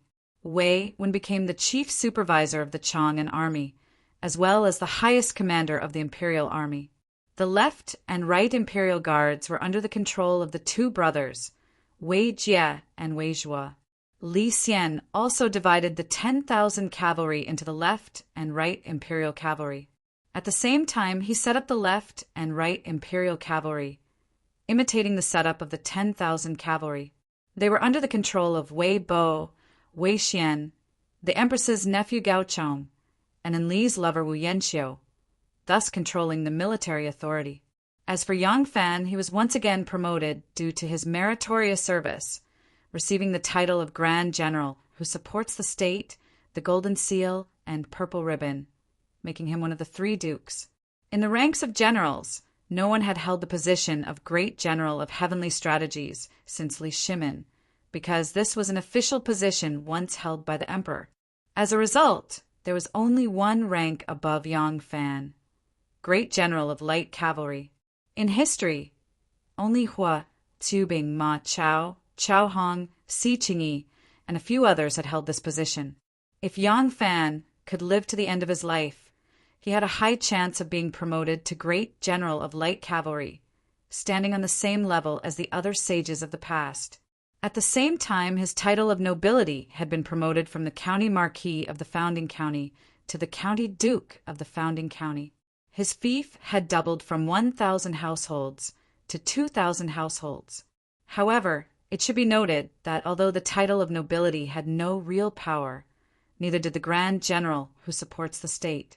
Just like when the Prince of Xiang, Li Xian, was in charge of the South Yamen Imperial Army, he was nominally the commander-in-chief of the three armies.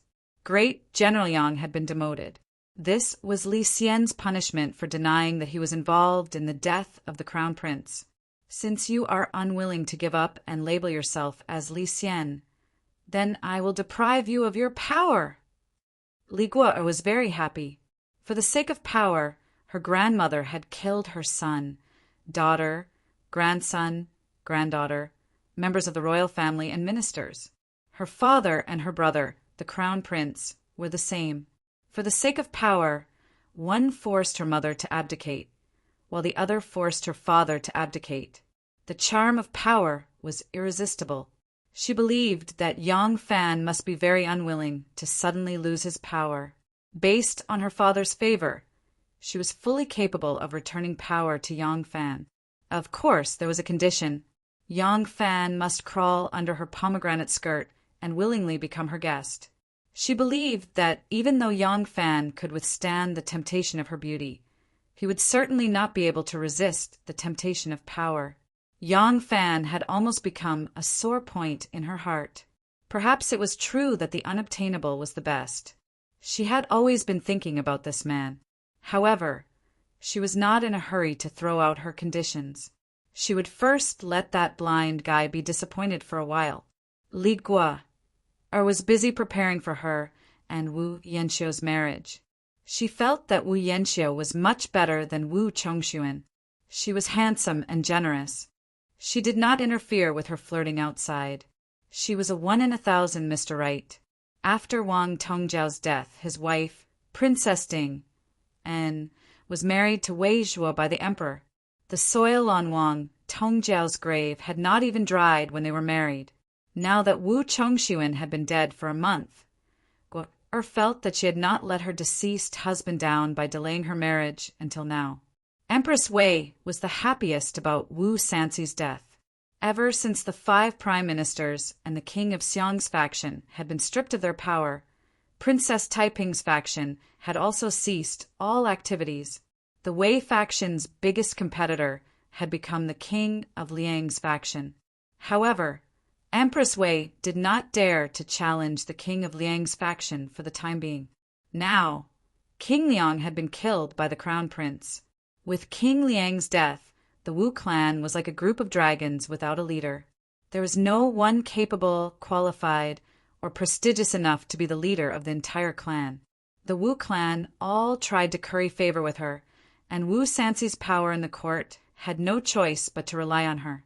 Sanxi and the 5 hounds pledged their loyalty to Empress Wei. The Minister of War Zhong Chuk pledged his loyalty to Empress Wei. The Master Craftsman Sex Jin pledged his loyalty to Empress Wei. The Grand Chancellor Ji China pledged his loyalty to Empress Wei. The Grand Herald Gan Yuanpiao pledged his loyalty to Empress Wei. For a moment, the Wei family was like oil being poured into a raging fire. Usually, those who could become the great general who supports the state were old men in their 70s or 80s. At this age, even if they did not want to retire, they had no choice but to do so. When there was an important celebration in the court, they would be invited. The officials of the same rank would stand behind, and the elders would be invited to sit in front of them. During the court meetings, they would occasionally show their faces to show that they were still alive and could still eat a few bowls of rice. As for writing, teaching, and dispelling doubts, that was the job of the civil officials. Unless they were skilled in both literature and martial arts, they had no fate with being a military general. What could Yang Fan do? He could only roam the forest and enjoy his late years. Yang Fan was unemployed at home. The happiest were Xiao Man and Anu. The 2 women were pregnant. This time, Lang Jun could finally stay by their side and care for them. How could they not be happy? Gu Zhuting was also very happy. With her Long Juan's company, they could tour the mountains and rivers. It was very comfortable. Also, the more they did it, the more chances they had to bear children. Wan Er also approved of Yang Fan's leisure. No one knew the dangers of the court better than she did. However, she had originally stayed in the court for Yang Fan. Now that Yang Fan had left, she could not leave. This caused Wan Er to feel resentful. At the moment, Empress Wei was busy balancing the various forces within the Wei clan. She had always thought that Wan Er was a rootless duckweed and had to rely on the imperial power to develop. Therefore, she trusted Wan. Wana had asked to leave the palace several times, but not only did she not get permission, it made Li Xian and Empress Wei even more certain that Wan Er was not greedy for power and was a useful person. Speaking of unhappy people, the most unhappy person was young Master Yang Yinzu. When his father was busy in the army, he rarely came home. At home, Yang Yinzu climbed trees for birds, shot birds from the roof, dived into the water to catch fish, and led a group of friends of the Gu family to fight with other children in the square. How carefree and happy he was. Seeing that he was about to get the nickname of Little Overlord, his father came back and made him study as soon as he came back. His happy childhood was all ruined. His heroic dream of dominating Longqing Square and dominating Longqing Qi was also shattered. A small person often wandered by Longqing Pool, looking up at the sky and sighing, "I order Shihi to break up the division. Hope you don't force me. The road is long and far. I will search from top to bottom." His voice was sad, and so was his emotion. How could people not feel sympathetic tears? Chapter 1153. At the end of summer, Xiao Man and Nu gave birth. Xiao Man gave birth to another son, and Nu gave birth to a daughter. Both of them had sons and daughters. The Yang family had a new member, and the Yang mansion was full of joy. In the golden autumn, the family decided to leave Chang, and Anne traveled to Qi province again. This time, Yang Fan had plenty of time. The family planned to stay in Qi province for a few more days. Therefore, they prepared a lot of things for the journey and filled 6 carriages. Yang Yinzu was very happy. At least during this period, he did not have to be forced by his father to memorize books every day. In fact, Yang Fan could not bear to see him distressed. He remembered that when he was young, he was naughty and refused to study. He was beaten by his father many times. At that time, he thought that when he grew up and had his own children, he would not be forced to study. But today he still could not get rid of the path that his father had taken. In the end, it was for his son's future. How many people could understand the pains of a parent? 6 carriages used to transport goods, plus the carriages used by the 3 madams, what nurses, children, and maids, totaled 15 to 16 carriages.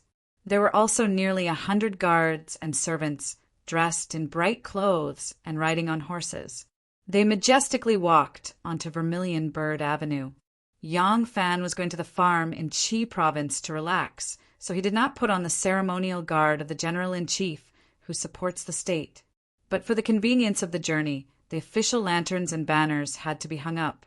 Therefore, when they walked on Vermilion Bird Avenue, they were seen by Princess Annel, who was walking towards them. Wu Chongxuan's corpse was not cold yet, and Enlu had already become a bride. Wu Yanxiu was a tactful person. Moreover, now that Wei clan was in control of the court, Wu clan had become a vassal of Wei clan. Wu Yanxiu had lost all her confidence. Naturally, she could not interfere with Princess Enli's actions like Wu Chongxuan. Princess Enlu was really in a good place now. Not only did she often have illicit relations with Chueshi, she also found a few new gigolos. All of them were beautiful young men with jade faces and red lips. Among them were Chuexi's brothers Cui Yi and Cui Di. The few of them often fooled around with each other. Today, Princess Enlu returned from her trip. Because she drank a few cups of wine, she was slightly tipsy. She drew the curtains and welcomed the autumn wind to sober up. Suddenly, she saw Yang Fan's banner and hurriedly called out, "Stop the carriage!" The 2 carriages stopped when they passed each other. Princess Enlu bent her willowy waist and leisurely walked out of the carriage. Looking at the carriage that stopped at the intersection, she giggled and asked, "Are you the great general who aids the nation?" The curtain of the carriage was lifted. Yang Fan was sitting in the carriage, indifferently looking at her. Sitting beside him was Gu Zhuting, like a little bird leaning on a man. Yang Fan ordered softly, and the Yang family's carriages continued to move forward. Young Master Yang poked his head out of the window, and with a dignified look, he stared at Princess Enlu very seriously. When Princess Enlu saw that her beauty could even attract such a young child, she couldn't help but raise her chin proudly, the corners of her lips curling into a smile. However, eldest young Master Yang turned around and shouted at the top of his lungs, "Mother, the dress that this lady is wearing is very similar to the one we have at home, but it's not as pretty as ours." Princess Enli's smile immediately froze on her face. Yang Fan almost couldn't hold back his laughter. He walked out of the carriage and cupped his hands at Princess Enlu, saying, "Greetings, Your Highness." Enlu was angered by eldest young Master Yang to the point that her face turned ashen. She said to Yang Fan with a straight face, "I'm very well. How is great General Yang?" Yang Fan smiled. "I'm very well. I have nothing to worry about. Qi province's mountains and rivers have always been beautiful since ancient times. Isn't this a beautiful and joyful trip to the west?" And Lu curled her lips lightly and said, "Hypocrite, who would be willing to lose their power to someone else? However, if you want to regain your power, it's not impossible as long as you're willing to beg me." Princess Enli's eyes were watery, and there was a hint of coquettish charm in them. Her eyelashes were like a brush dipped in honey, twinkling and teasing Yang Fan. Yang Fan turned around, bent down, entered the carriage and sat down. He then said loudly, "Let's go." The carriage's curtains were drawn, and the coachman cracked his whip. The carriage then chased after the large group of people. Princess Enli's face turned ashen again. That evening, the Yang family stayed in a small town. After the family settled down, Yang Fan called Ran Wei to him and instructed him in a low voice, "I want to meet Shin Mu on this trip to Qi province." Ran Wei revealed a slightly surprised expression, but he didn't say anything. He knew that Yang Fan must have something else to say. Yang Fan said, "The The obvious and hidden sects can't continue to be in a stalemate like this. If this goes on, it won't be good for either of us. I think that after such a long stalemate, Shenmue should have a clear idea of what to do. We have broken away from the 7 sects and 5 families, and we're able to cooperate with them from vassals. Furthermore, we have been cooperating very well. Can't the obvious and hidden sects find a suitable solution? Yang Fan slowly paced back and forth with his hands behind his back. He muttered to himself. This time I contacted him for this purpose, and he agreed. However, I might have a vast farmland in Qi province, and am the biggest landlord there. But that place is still under the hidden sect's control. One must always be on guard. Do you understand? Ren Wei nodded forcefully. Yang Fan nodded and said, I have already asked Guda to head to Qi province first to make preparations. You are the leader of my personal guards. The safety of my family and I will ultimately be in your hands. You will be in the light, and Guda will be in the dark. You must ensure the safety of my family in Qi province. Renwei replied, Yes. This subordinate will do his best to ensure the safety of sect lord and your family. It's just that the hidden sect's intentions are unclear, and this trip might be dangerous. Since sect lord has decided to meet with Shenmue in Qi province, why do you have to take the risk and bring your family along? Yang Fan said, I will bring my family, and it will be in his territory to prove my sincerity. However, you don't have to worry too much. Not only do I have Guda in the dark, but I also have you in the light. Furthermore, I am still the Empire supporting general of the Imperial Court. Yang Fan smiled and said, In the Imperial Court, I don't have much of a say as a general.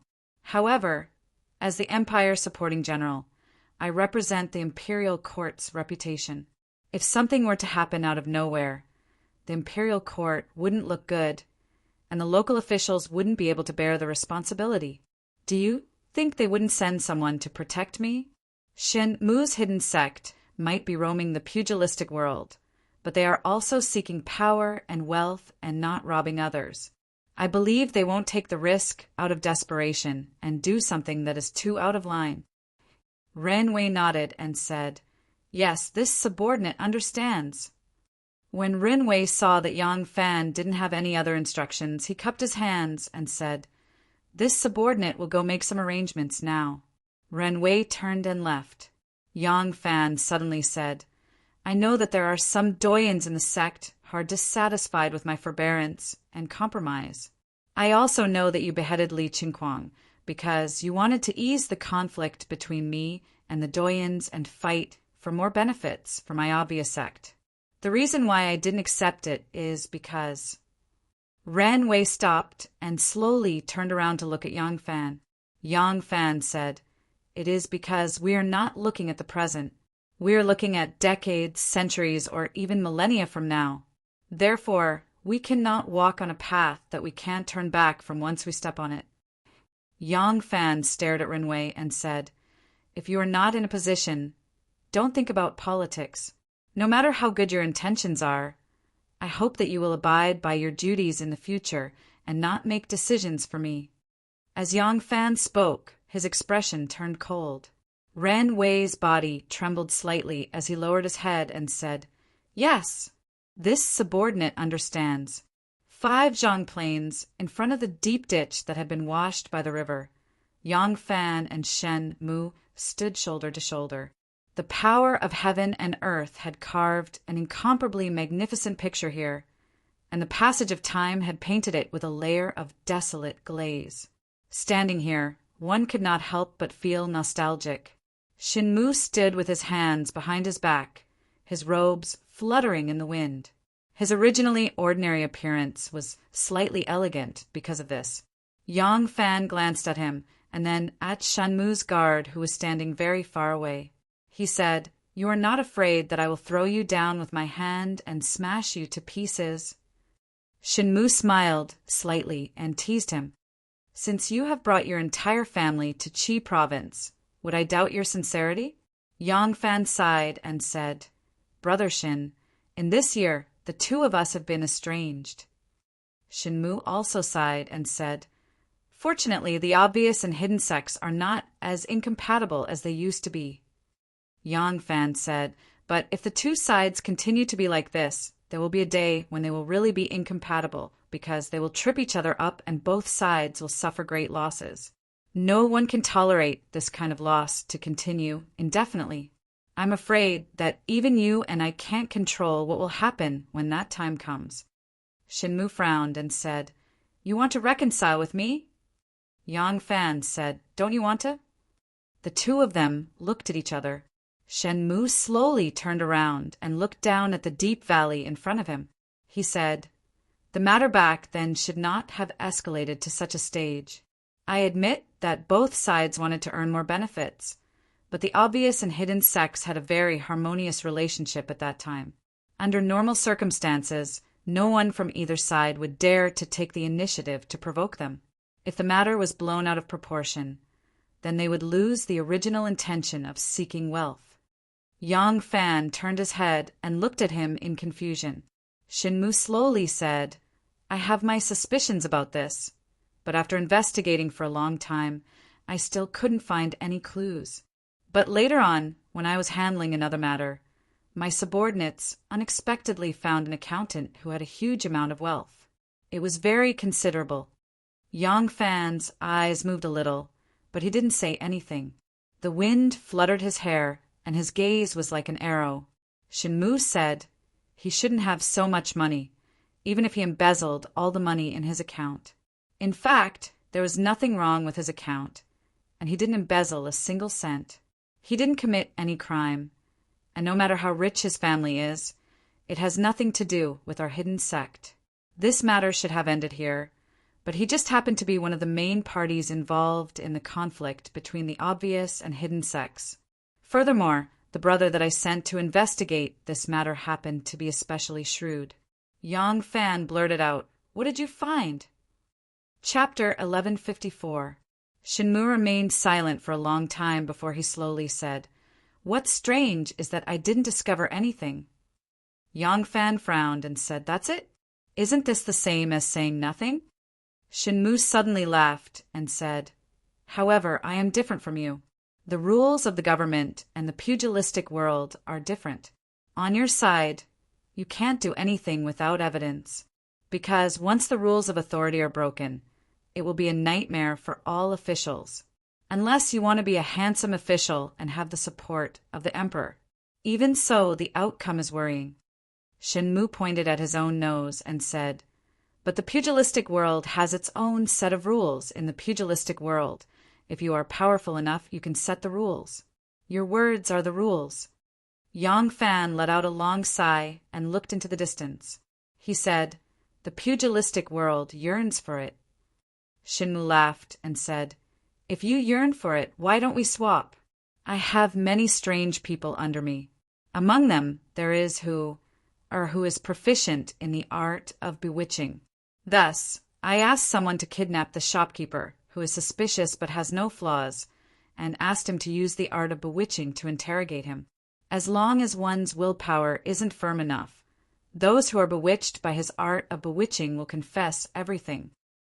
Yang Fan asked, "What's the outcome?"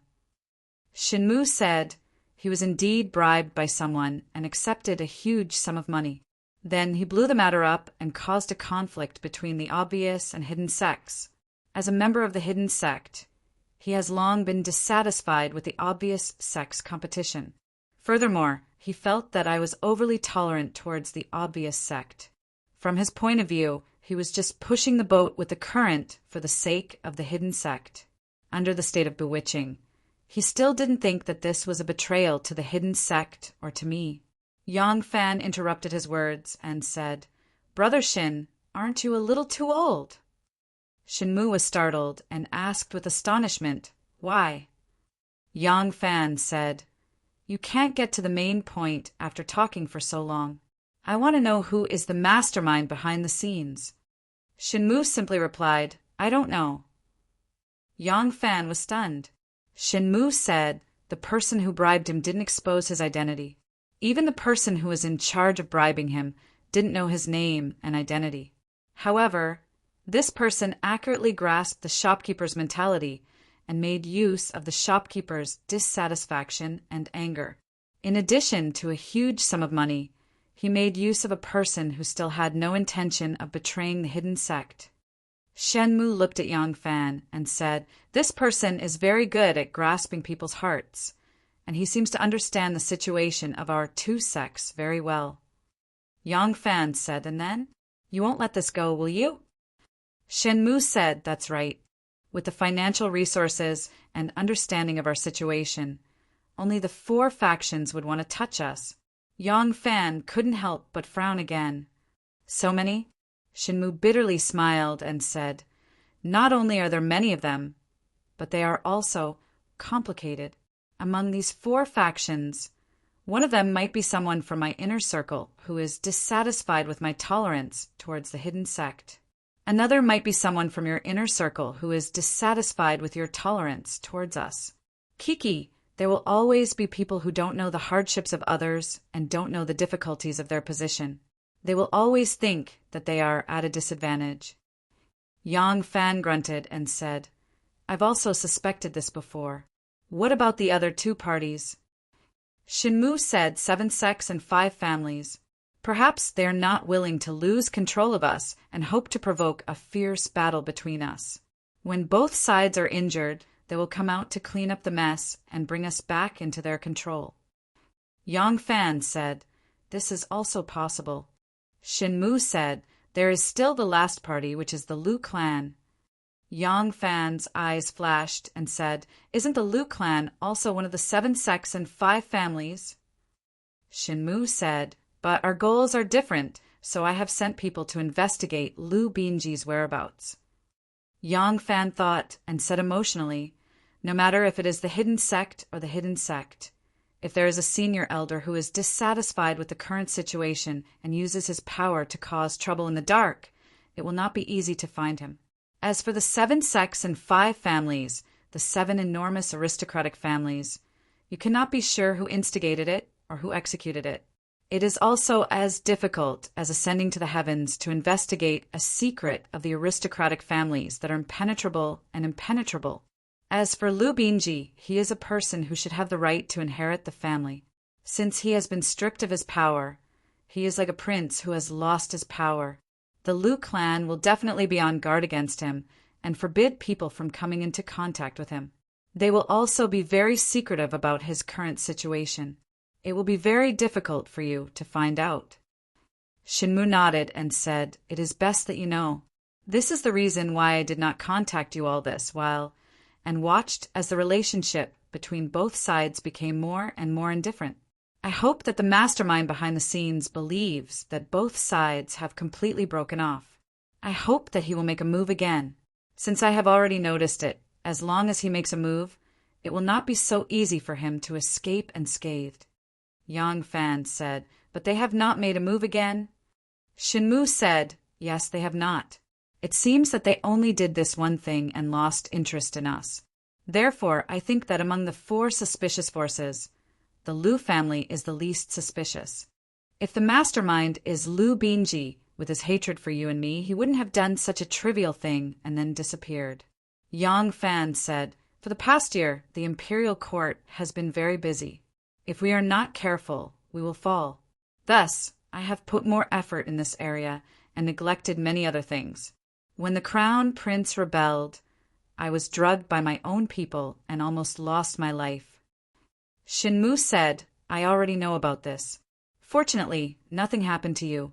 Otherwise, the situation between the obvious and hidden sects will be broken, and a huge battle will be inevitable. However, if you really died, I believe that the final victory will belong to the hidden sects. Thus, I feel rather regretful." "Ha!" Yang Fan looked at him and said, "But there is something you do not know. When we were chasing after the crown prince in Mount Jomnan, I realized perhaps Dugu Hueji was not the only one who was bribed by my side. There are others, and this person might know who is the mastermind behind the scenes." This time, it was Shenmu's turn to be moved. "Who?" Yang Fan said, "I also want to know.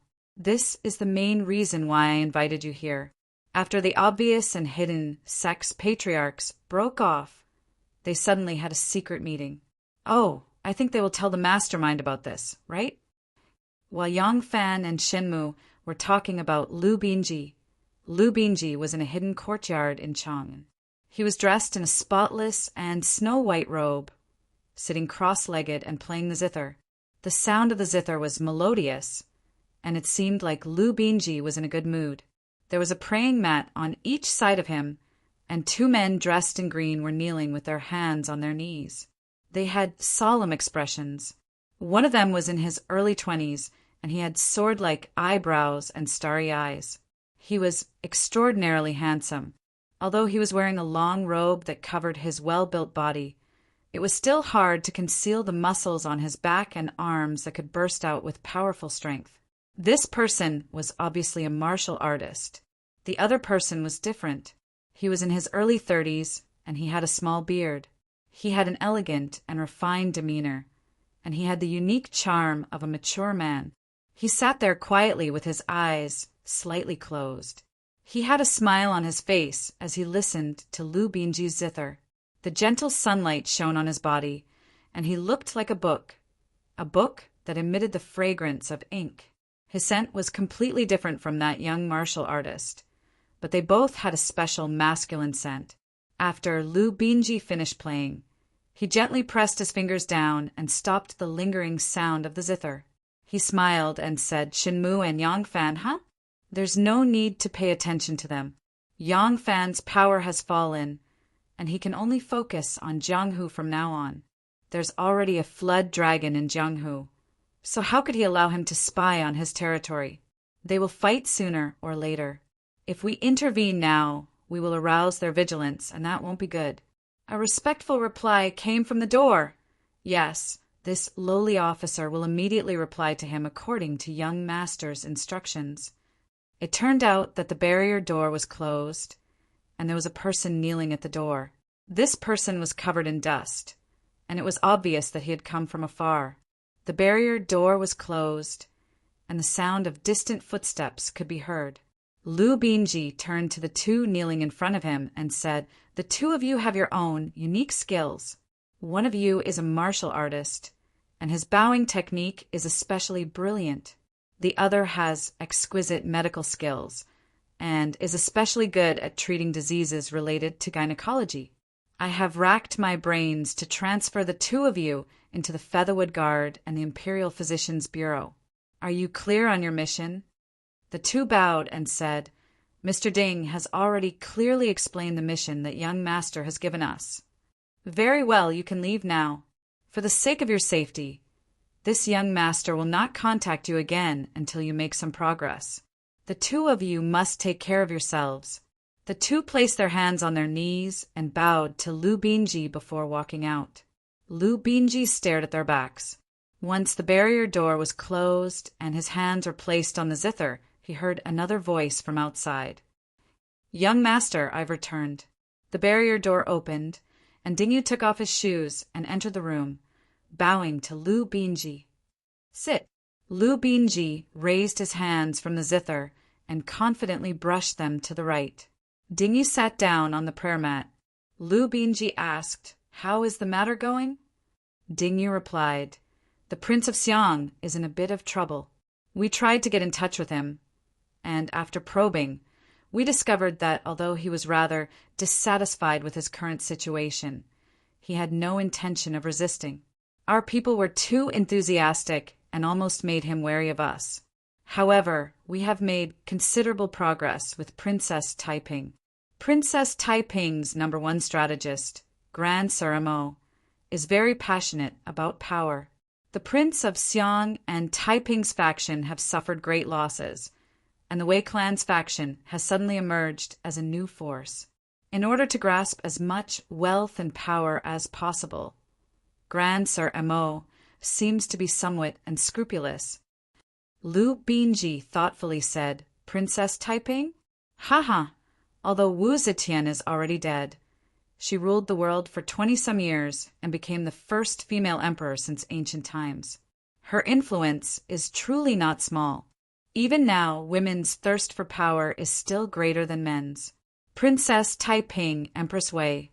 I didn't think that my two stakes would ultimately fall on women. He turned to Ding Yu and leisurely said, strengthen your relationship with this grand Sir Emo money. Beauty, whatever he wants, give him. This line cannot be broken. Yes. A moment later, the melodious sound of the zither rang out once more. Chapter 1155. Yang Fan and Shen Mu stood at the edge of the cliff. They first gazed at the gorge and indifferently said something. Then, they looked at each other with excited expressions. As they spoke, Yang Fan suddenly reached out and grabbed Shen Mu's collar. He then buckled his belt and lifted Shen Mu up. When Shen Mu's subordinates saw this, they immediately unsheathed their weapons and rushed over. Ran Wei, Gu Er, and the others didn't hesitate either. Both parties used the telekinesis technique and rushed to Yang Fan and Shen Mu's side at almost the same time. Seeing that Shen Mu was already under Yang Fan's control, Shen Mu's subordinates didn't dare to take even half a step closer. Shen Mu was lifted into the air by Yang Fan. In front of him was a precipitous cliff. If Yang Fan loosened his grip, Shen Mu would fall down and be smashed to pieces. However, even though Shen Mu was in a sorry state, he didn't seem flustered at all. There was even a hint of a mocking smile on his face. However, because he was suspended in the air, his smile seemed a little strange. Youngsters are still youngsters after all. They can't keep their composure and want to kill me just because of a disagreement. Erlang, this doesn't suit your current status.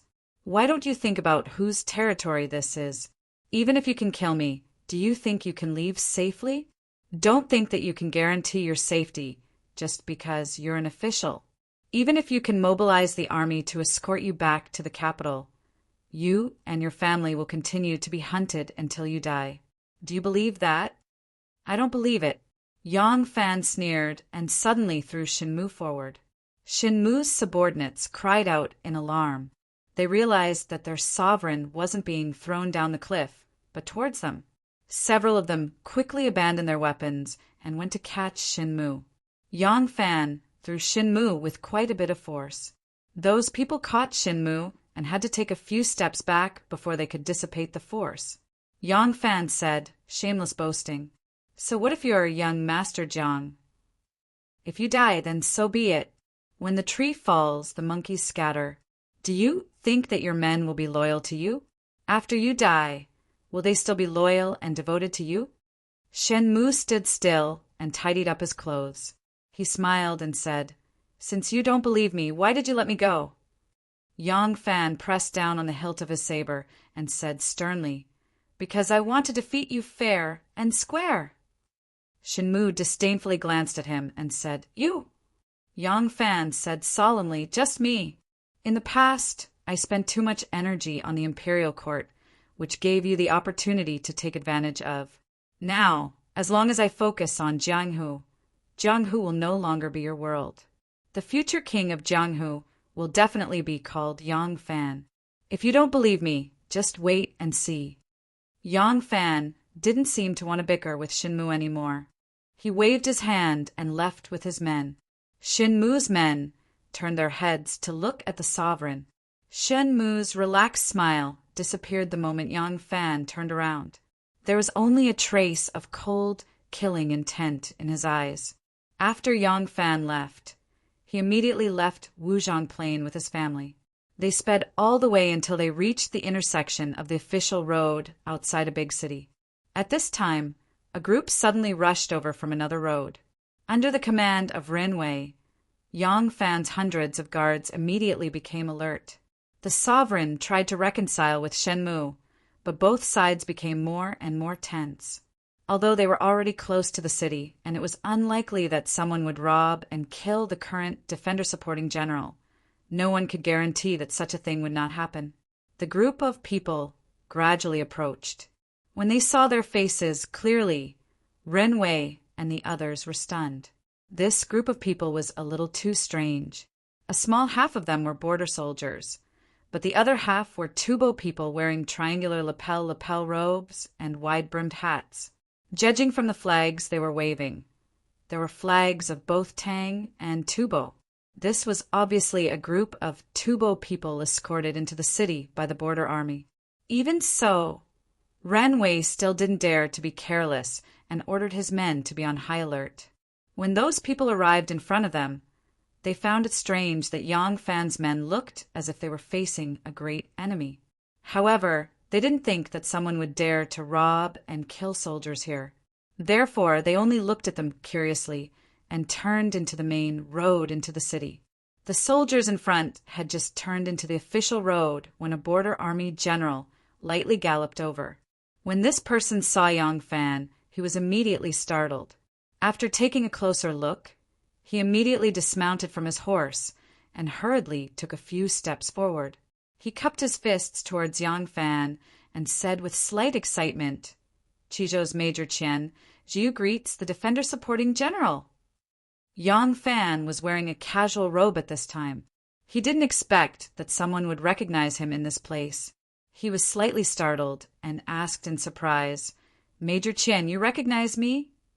Qian Jiu nodded repeatedly and said, "I recognize you, I recognize you." When the defender-supporting general toured Wuzhong Plain, this lowly official was the secretary of the Qizhou government. "I once accompanied my magistrate to escort the Tubo and his personal envoy to the capital and met the defender-supporting general once. It's just that this lowly official's position is too low, so I've never had the honor to speak with the great general." This time, when the defender-supporting general toured the Qizhou government, the imperial court informed the local authorities. This lowly official recognized you at one glance. Yang Fan couldn't help but laugh. This person's memory was really good. When he and Wan toured the Qizhou together, he only met him once. Now that 7 or 8 years had passed, he unexpectedly still remembered. Yang Fan nodded and said, "So that's how it is. I wonder if the Tubo people escorted by Major Qian this time are the Tubo's envoy?" Qian Jiu said, "Exactly." Yang Fan said, "Oh, the Tubo king sent an envoy to the east this time. What is his purpose?" Qian Jiu said, "It's also for marriage." When Yang Fan heard this, he was greatly surprised and involuntarily said, "Marriage? Isn't the Tubo king only 7 or 8 years old now? Are they going to get married so soon?" Qian Jiu put his hands down and said with a smile, "The Tubo king is still a month away from turning 7 years old, but age is not a problem." Yang Fan was speechless. After a moment of silence, he waved his hand and said, "If that's the case, I won't delay your official business any longer."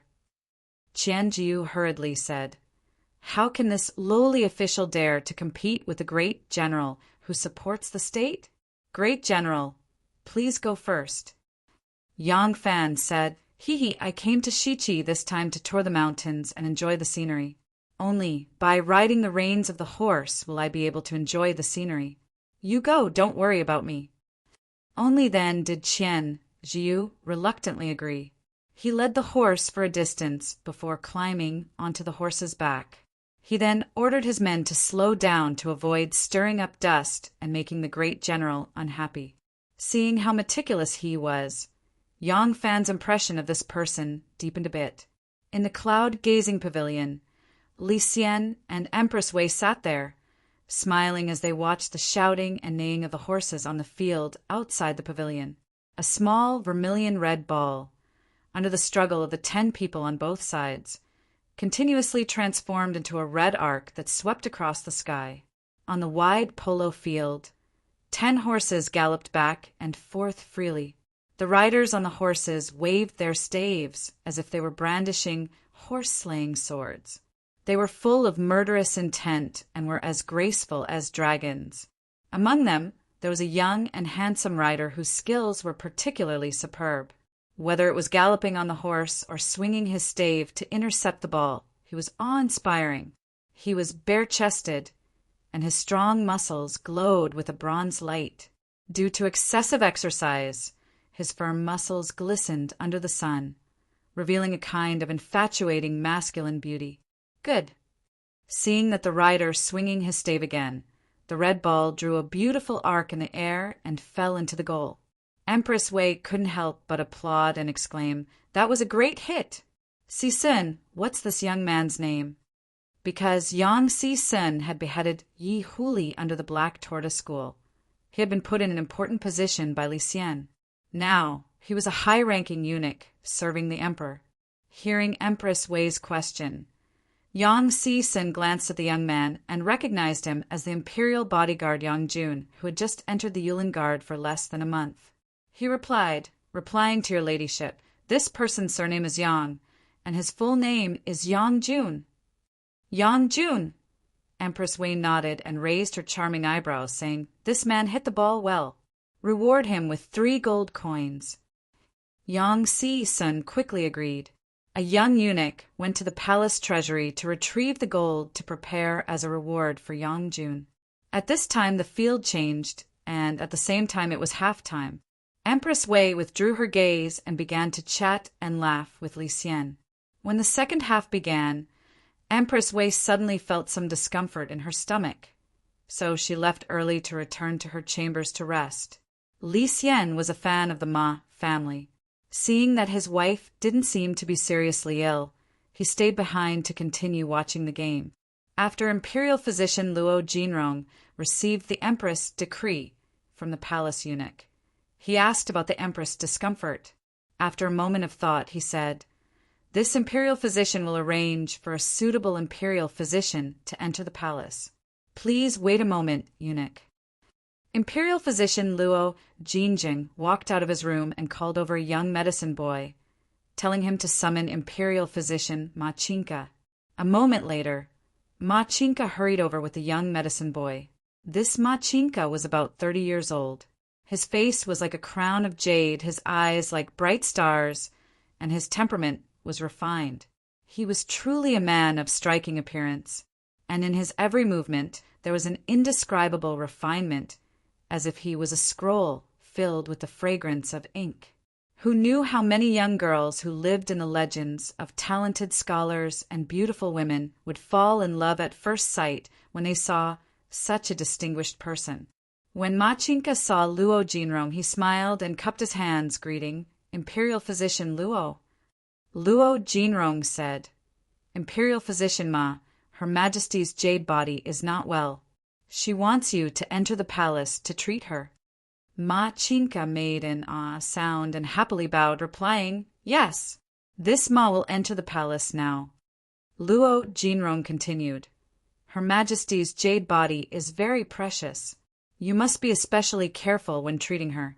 Cough, you must not show off your medical skills. You must be safe, understand?" Ma Chinka understood tacitly and revealed a grateful expression, saying, "Yes, many thanks to Elder Imperial Physician for your teachings." He took Luo Jinrong's hand and shook it gently, as if expressing his gratitude. An extremely smooth and round object was gently stuffed into his palm. Luo Jinrong felt the longan-sized object in his palm. His hand naturally drooped down. The bead was tucked into his sleeve. He said to Ma Chinka, "Come with me. The palace eunuchs will take you in. This is your first time entering the palace. You must be well behaved at all times and listen to that eunuch's advice." Along the way, Luo Jinrong thought, "This Ma Chinka's medical skills in the field of gynecology are extremely brilliant. If not for his young age, he would have long become a famous doctor. Now I only need to endure for a few days. Why did he give me so many benefits just to fight for this opportunity to enter the palace? If I can obtain the Empress's appreciation, I will become famous even faster. But are the people of the Tian family so easy to serve? Accompanying the emperor is like accompanying a tiger. In the end, he is still a young man, eager for quick success and instant benefits." Chapter 1156. There was a Ma clan manor in the outskirts of Qi Province's Linyu City. The Ma clan was a large clan here, and they were the second largest landowner in Qi Province after the Shangguan clan. While the Ma clan was not as large as the Shangguan clan in terms of land, the Ma clan had 4 large farms and tens of thousands of war horses. Even the imperial court's imperial servant temple, which was in charge of horses, treated the Ma clan well. The Ma clan's fine horses were an important supplement for the imperial court. Because of this, the Linyu Ma clan had an unusual status in the local area. The main officials of the local government would all address the Ma clan as brother when they met the Ma clan. If it wasn't for Shangguan Wan'er's status in the imperial court, the Shangguan clan might not be as powerful as the Ma clan just because they owned a vast expanse of fertile land in the Qi province. The Ma clan was so prestigious in the area, and Ma Jia village naturally became a forbidden land that no one dared to offend. But these few days, Ma Jia village's security seemed to be even tighter than before, especially at night. The entire manor would quickly quiet down, and there would be no laughter or noise. There were only shadows moving in and out of the shadows. There were many top experts in the shadows, and there were also dozens of vicious dogs patrolling the Ma residence. With such tight security, even an expert in stealth like Gu Zhuting would have a hard time penetrating. In the middle of the night, the bright moon was shining high in the sky. A dark shadow leaped over the wall and boldly barged into the back of the house. Between the light and the dark, people kept coming up to greet him. But that person only needed to show one thing before he entered the house, as if there was no one there. But the people that went up knew this person's identity. He was the sovereign's secret guard. This Ma Jia village was the property of the hidden sect, and the Ma Jia village manor lord Ma Rufeng was Shen Mu's subordinate. Shen Mu was currently living in Ma Jia village, and because he had become enemies with the Xian sect again, the security here was naturally very tight. Just like how Yang Fan had a secret guard like Gouda, Shen Mu also had a group of people that always walked in the shadows. The person that entered Ma Jia village right now was undoubtedly one of them. This person stopped outside Shen Mu's bedroom, and the light from the corridor shone on his body.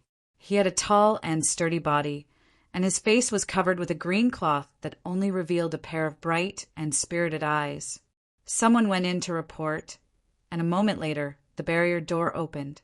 The 2 guards standing in front of the door moved to the left and right to make way. The masked man went straight in, and the barrier door closed behind him. There was another person waiting in the room. It was an extremely graceful woman with a charming smile on her face. With rosy cheeks and watery eyes, it was obvious that she had just gone through a storm. She was obviously a delicate beauty, but the masked man could tell at a glance that this woman was also a first-class expert. When there was no danger, she would be as gentle as a cat, but when she was in danger, she would not only be a fierce female cat, but a terrifying tiger. With her slender and soft hands, it would be no more difficult for her to break a strong man's neck than picking up an eyebrow pencil. The masked man raised his eyebrows and walked past her. He smelled a nice fragrance. When he entered the inner room, he saw Shen Mu lazily getting up and putting on his sleeping robe. The masked man took off his mask, and the gentle light shone on his face. It was good as Shen Mu asked him bluntly so fast, "Is there a result on Erling's side?" Gouda laughed and said, "With our Gu family's tracking technique, very few people can escape our surveillance if we keep an eye on them." Shen Mu also laughed and suddenly asked, "Who is that person?" Gouda's face revealed a strange expression as he said, "Lu Binji." Shen Mu was slightly startled and said in surprise, "The second son of the Lu family? This is really unexpected." His eyes flashed as he said, "I always thought that Lu Binji would be a playboy for the rest of his life. I didn't expect him to be able to keep me in the dark. After 3 days, I really have to look at him in a different light." Shen Mu lowered his head and thought for a moment. He then looked up and asked, "What does Erling plan to do?" Gouda said, "My clan leader thinks that we can beat him at his own game." The smile on Shen Mu's face became even wider. "Good idea. Since it is like this, I will continue to send people to the Lu family to inquire about second young master Lu. Let us see what this second young master is planning." The bright moon was like a jade plate, quietly hanging in the air. A corner of the eaves was so sharp that it seemed to want to stab at the bright moon. Li Xian and Empress Wei stood by the railing, gazing at the bright moon in the sky. Empress Wei said, "What do you plan to do with the Tubo envoy?" Li Xian said, "Our daughters are already betrothed. If he came 2 years earlier, it would not be a problem to marry Ding off. But now, naturally there is no other way." Princess Ding and was Wang Tongjiao's wife and Li Xian's daughter. But a concubine-born daughter was not that favored in Li Xian's heart. From the start, Li Xian had never thought of letting Enlu go to Tubo to suffer. But if it was Princess Ding, and if possible, it was not impossible to use her as a political tool, even if that Tubo king was only 6 years old. Empress Wei said, "But that Tubo envoy is very sincere in his praise." He also stated that as long as it is a daughter of the imperial clan, it does not have to be your daughter. If you refuse, aren't you afraid of causing more disputes between the two countries? Li Xian looked strangely at Empress Wei and said, "Wife's meaning is—" Empress Wei said, "Concubine thinks that there is no harm in agreeing to them. The Tubo king is only 6 years old and is in such a hurry to make the marriage. He hopes that he will receive the approval of our Tang dynasty and thus stabilize his throne.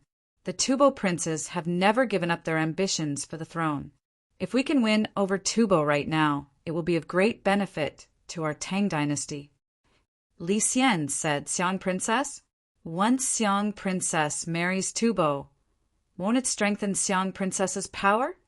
His wariness toward Xiang princess could not be displayed so clearly in front of his officials. He still had to work hard to pretend to be a brother, but in front of his own wife, there was no need to conceal it. Empress Wei sneered, her laughter not without a hint of mockery.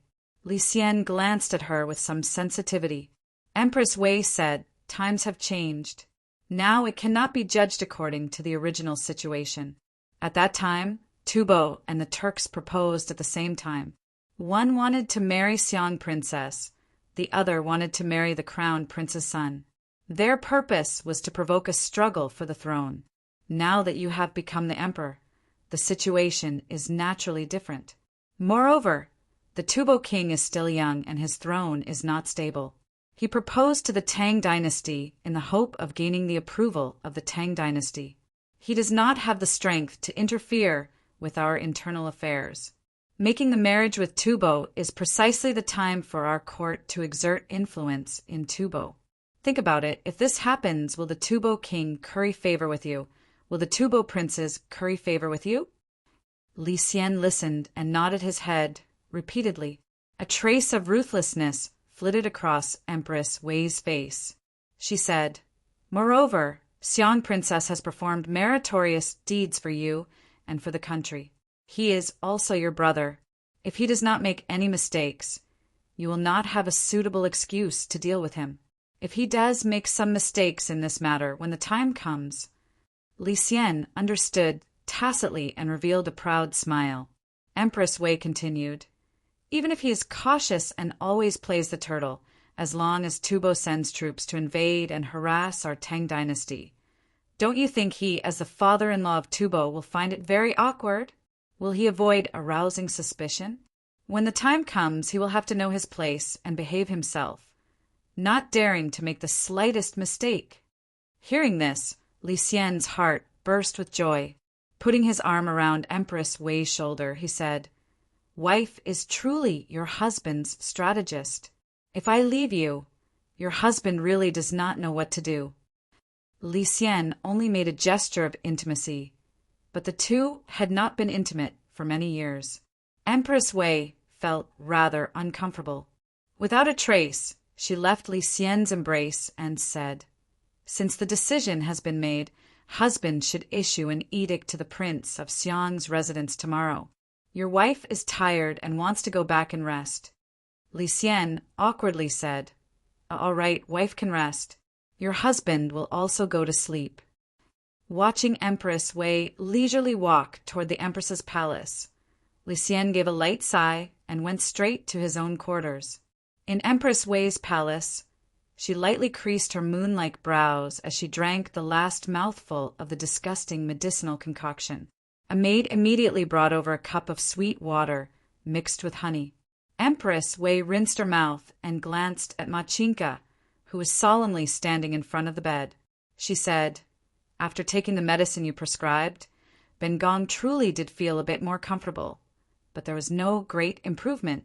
Recently, I still often suffer from insomnia and headaches. My body is also very tired, and I often lose my temper for no reason at all. Tell me, just what kind of illness does Ben Gong have?" Ma Chinka hesitated, then bowed and said, It is just that your Majesty is too tired from assisting His Majesty in the affairs of the state. Your Majesty is not seriously ill." Empress Wei saw that he seemed to find it difficult to speak and couldn't help but become nervous. She said, "Illnesses are not taboo to doctors. Just treat Ben Gong as an ordinary patient and speak freely." Ma Chinka still did not speak. Seeing this, Empress Wei lightly waved her hand, and the palace maids waiting at the side left. Empress Wei straightened her face and said, "All right, now only Ben Gong is left. You can speak freely." With a thud, Machinka knelt down in front of the bed and kowtowed, saying, "Please, Your Majesty, forgive this subject's offense of disrespect. Only then will this subject dare to speak frankly." Empress Wei's temper flared up again. She said impatiently, "Speak. No matter what you say, Ben Gong will not blame you." Ma Chinka said, "Yes, Your Majesty's illness." He hesitated for a moment before gritting his teeth and saying in a low voice, "Is caused by improper sexual intercourse." Empress Wei was startled. Her face suddenly became feverish. 2 faint blushes floated up. Amidst the embarrassment and anger, there was a special charm to it. Ma Chinka seemed to be throwing caution to the wind. He continued, "Solitary yin does not grow. Solitary yang does not grow. Yin and yang are unbalanced, causing qi and blood to be chaotic. Insomnia and overthinking, headaches and irritability are just minor symptoms. If not taken care of in time, it will shorten one's lifespan and speed up one's aging." Empress Wei was shocked. She gently touched her face and asked, "Then, if I take this medicine of yours, can it be taken care of?" Machinka hesitated for a moment before gathering his courage to say, "Your Majesty should still be with His Majesty." These words were extremely obvious. Thinking of Li Xian's disappointing body, Empress Wei's heart felt somewhat desolate. Machinka sneaked a glance at Empress Wei and said, "If this subject uses the art of massaging and medicine, it may have some effect. But in the end, it cannot replace the natural Tao of yin and yang." Empress Wei stared blankly for a moment. She raised her eyes to look at his refined and scholarly appearance. She suddenly said, "Since it is so, then give Ben Gong a massage first. Ben Gong has been suffering from insomnia for many days and cannot sleep peacefully.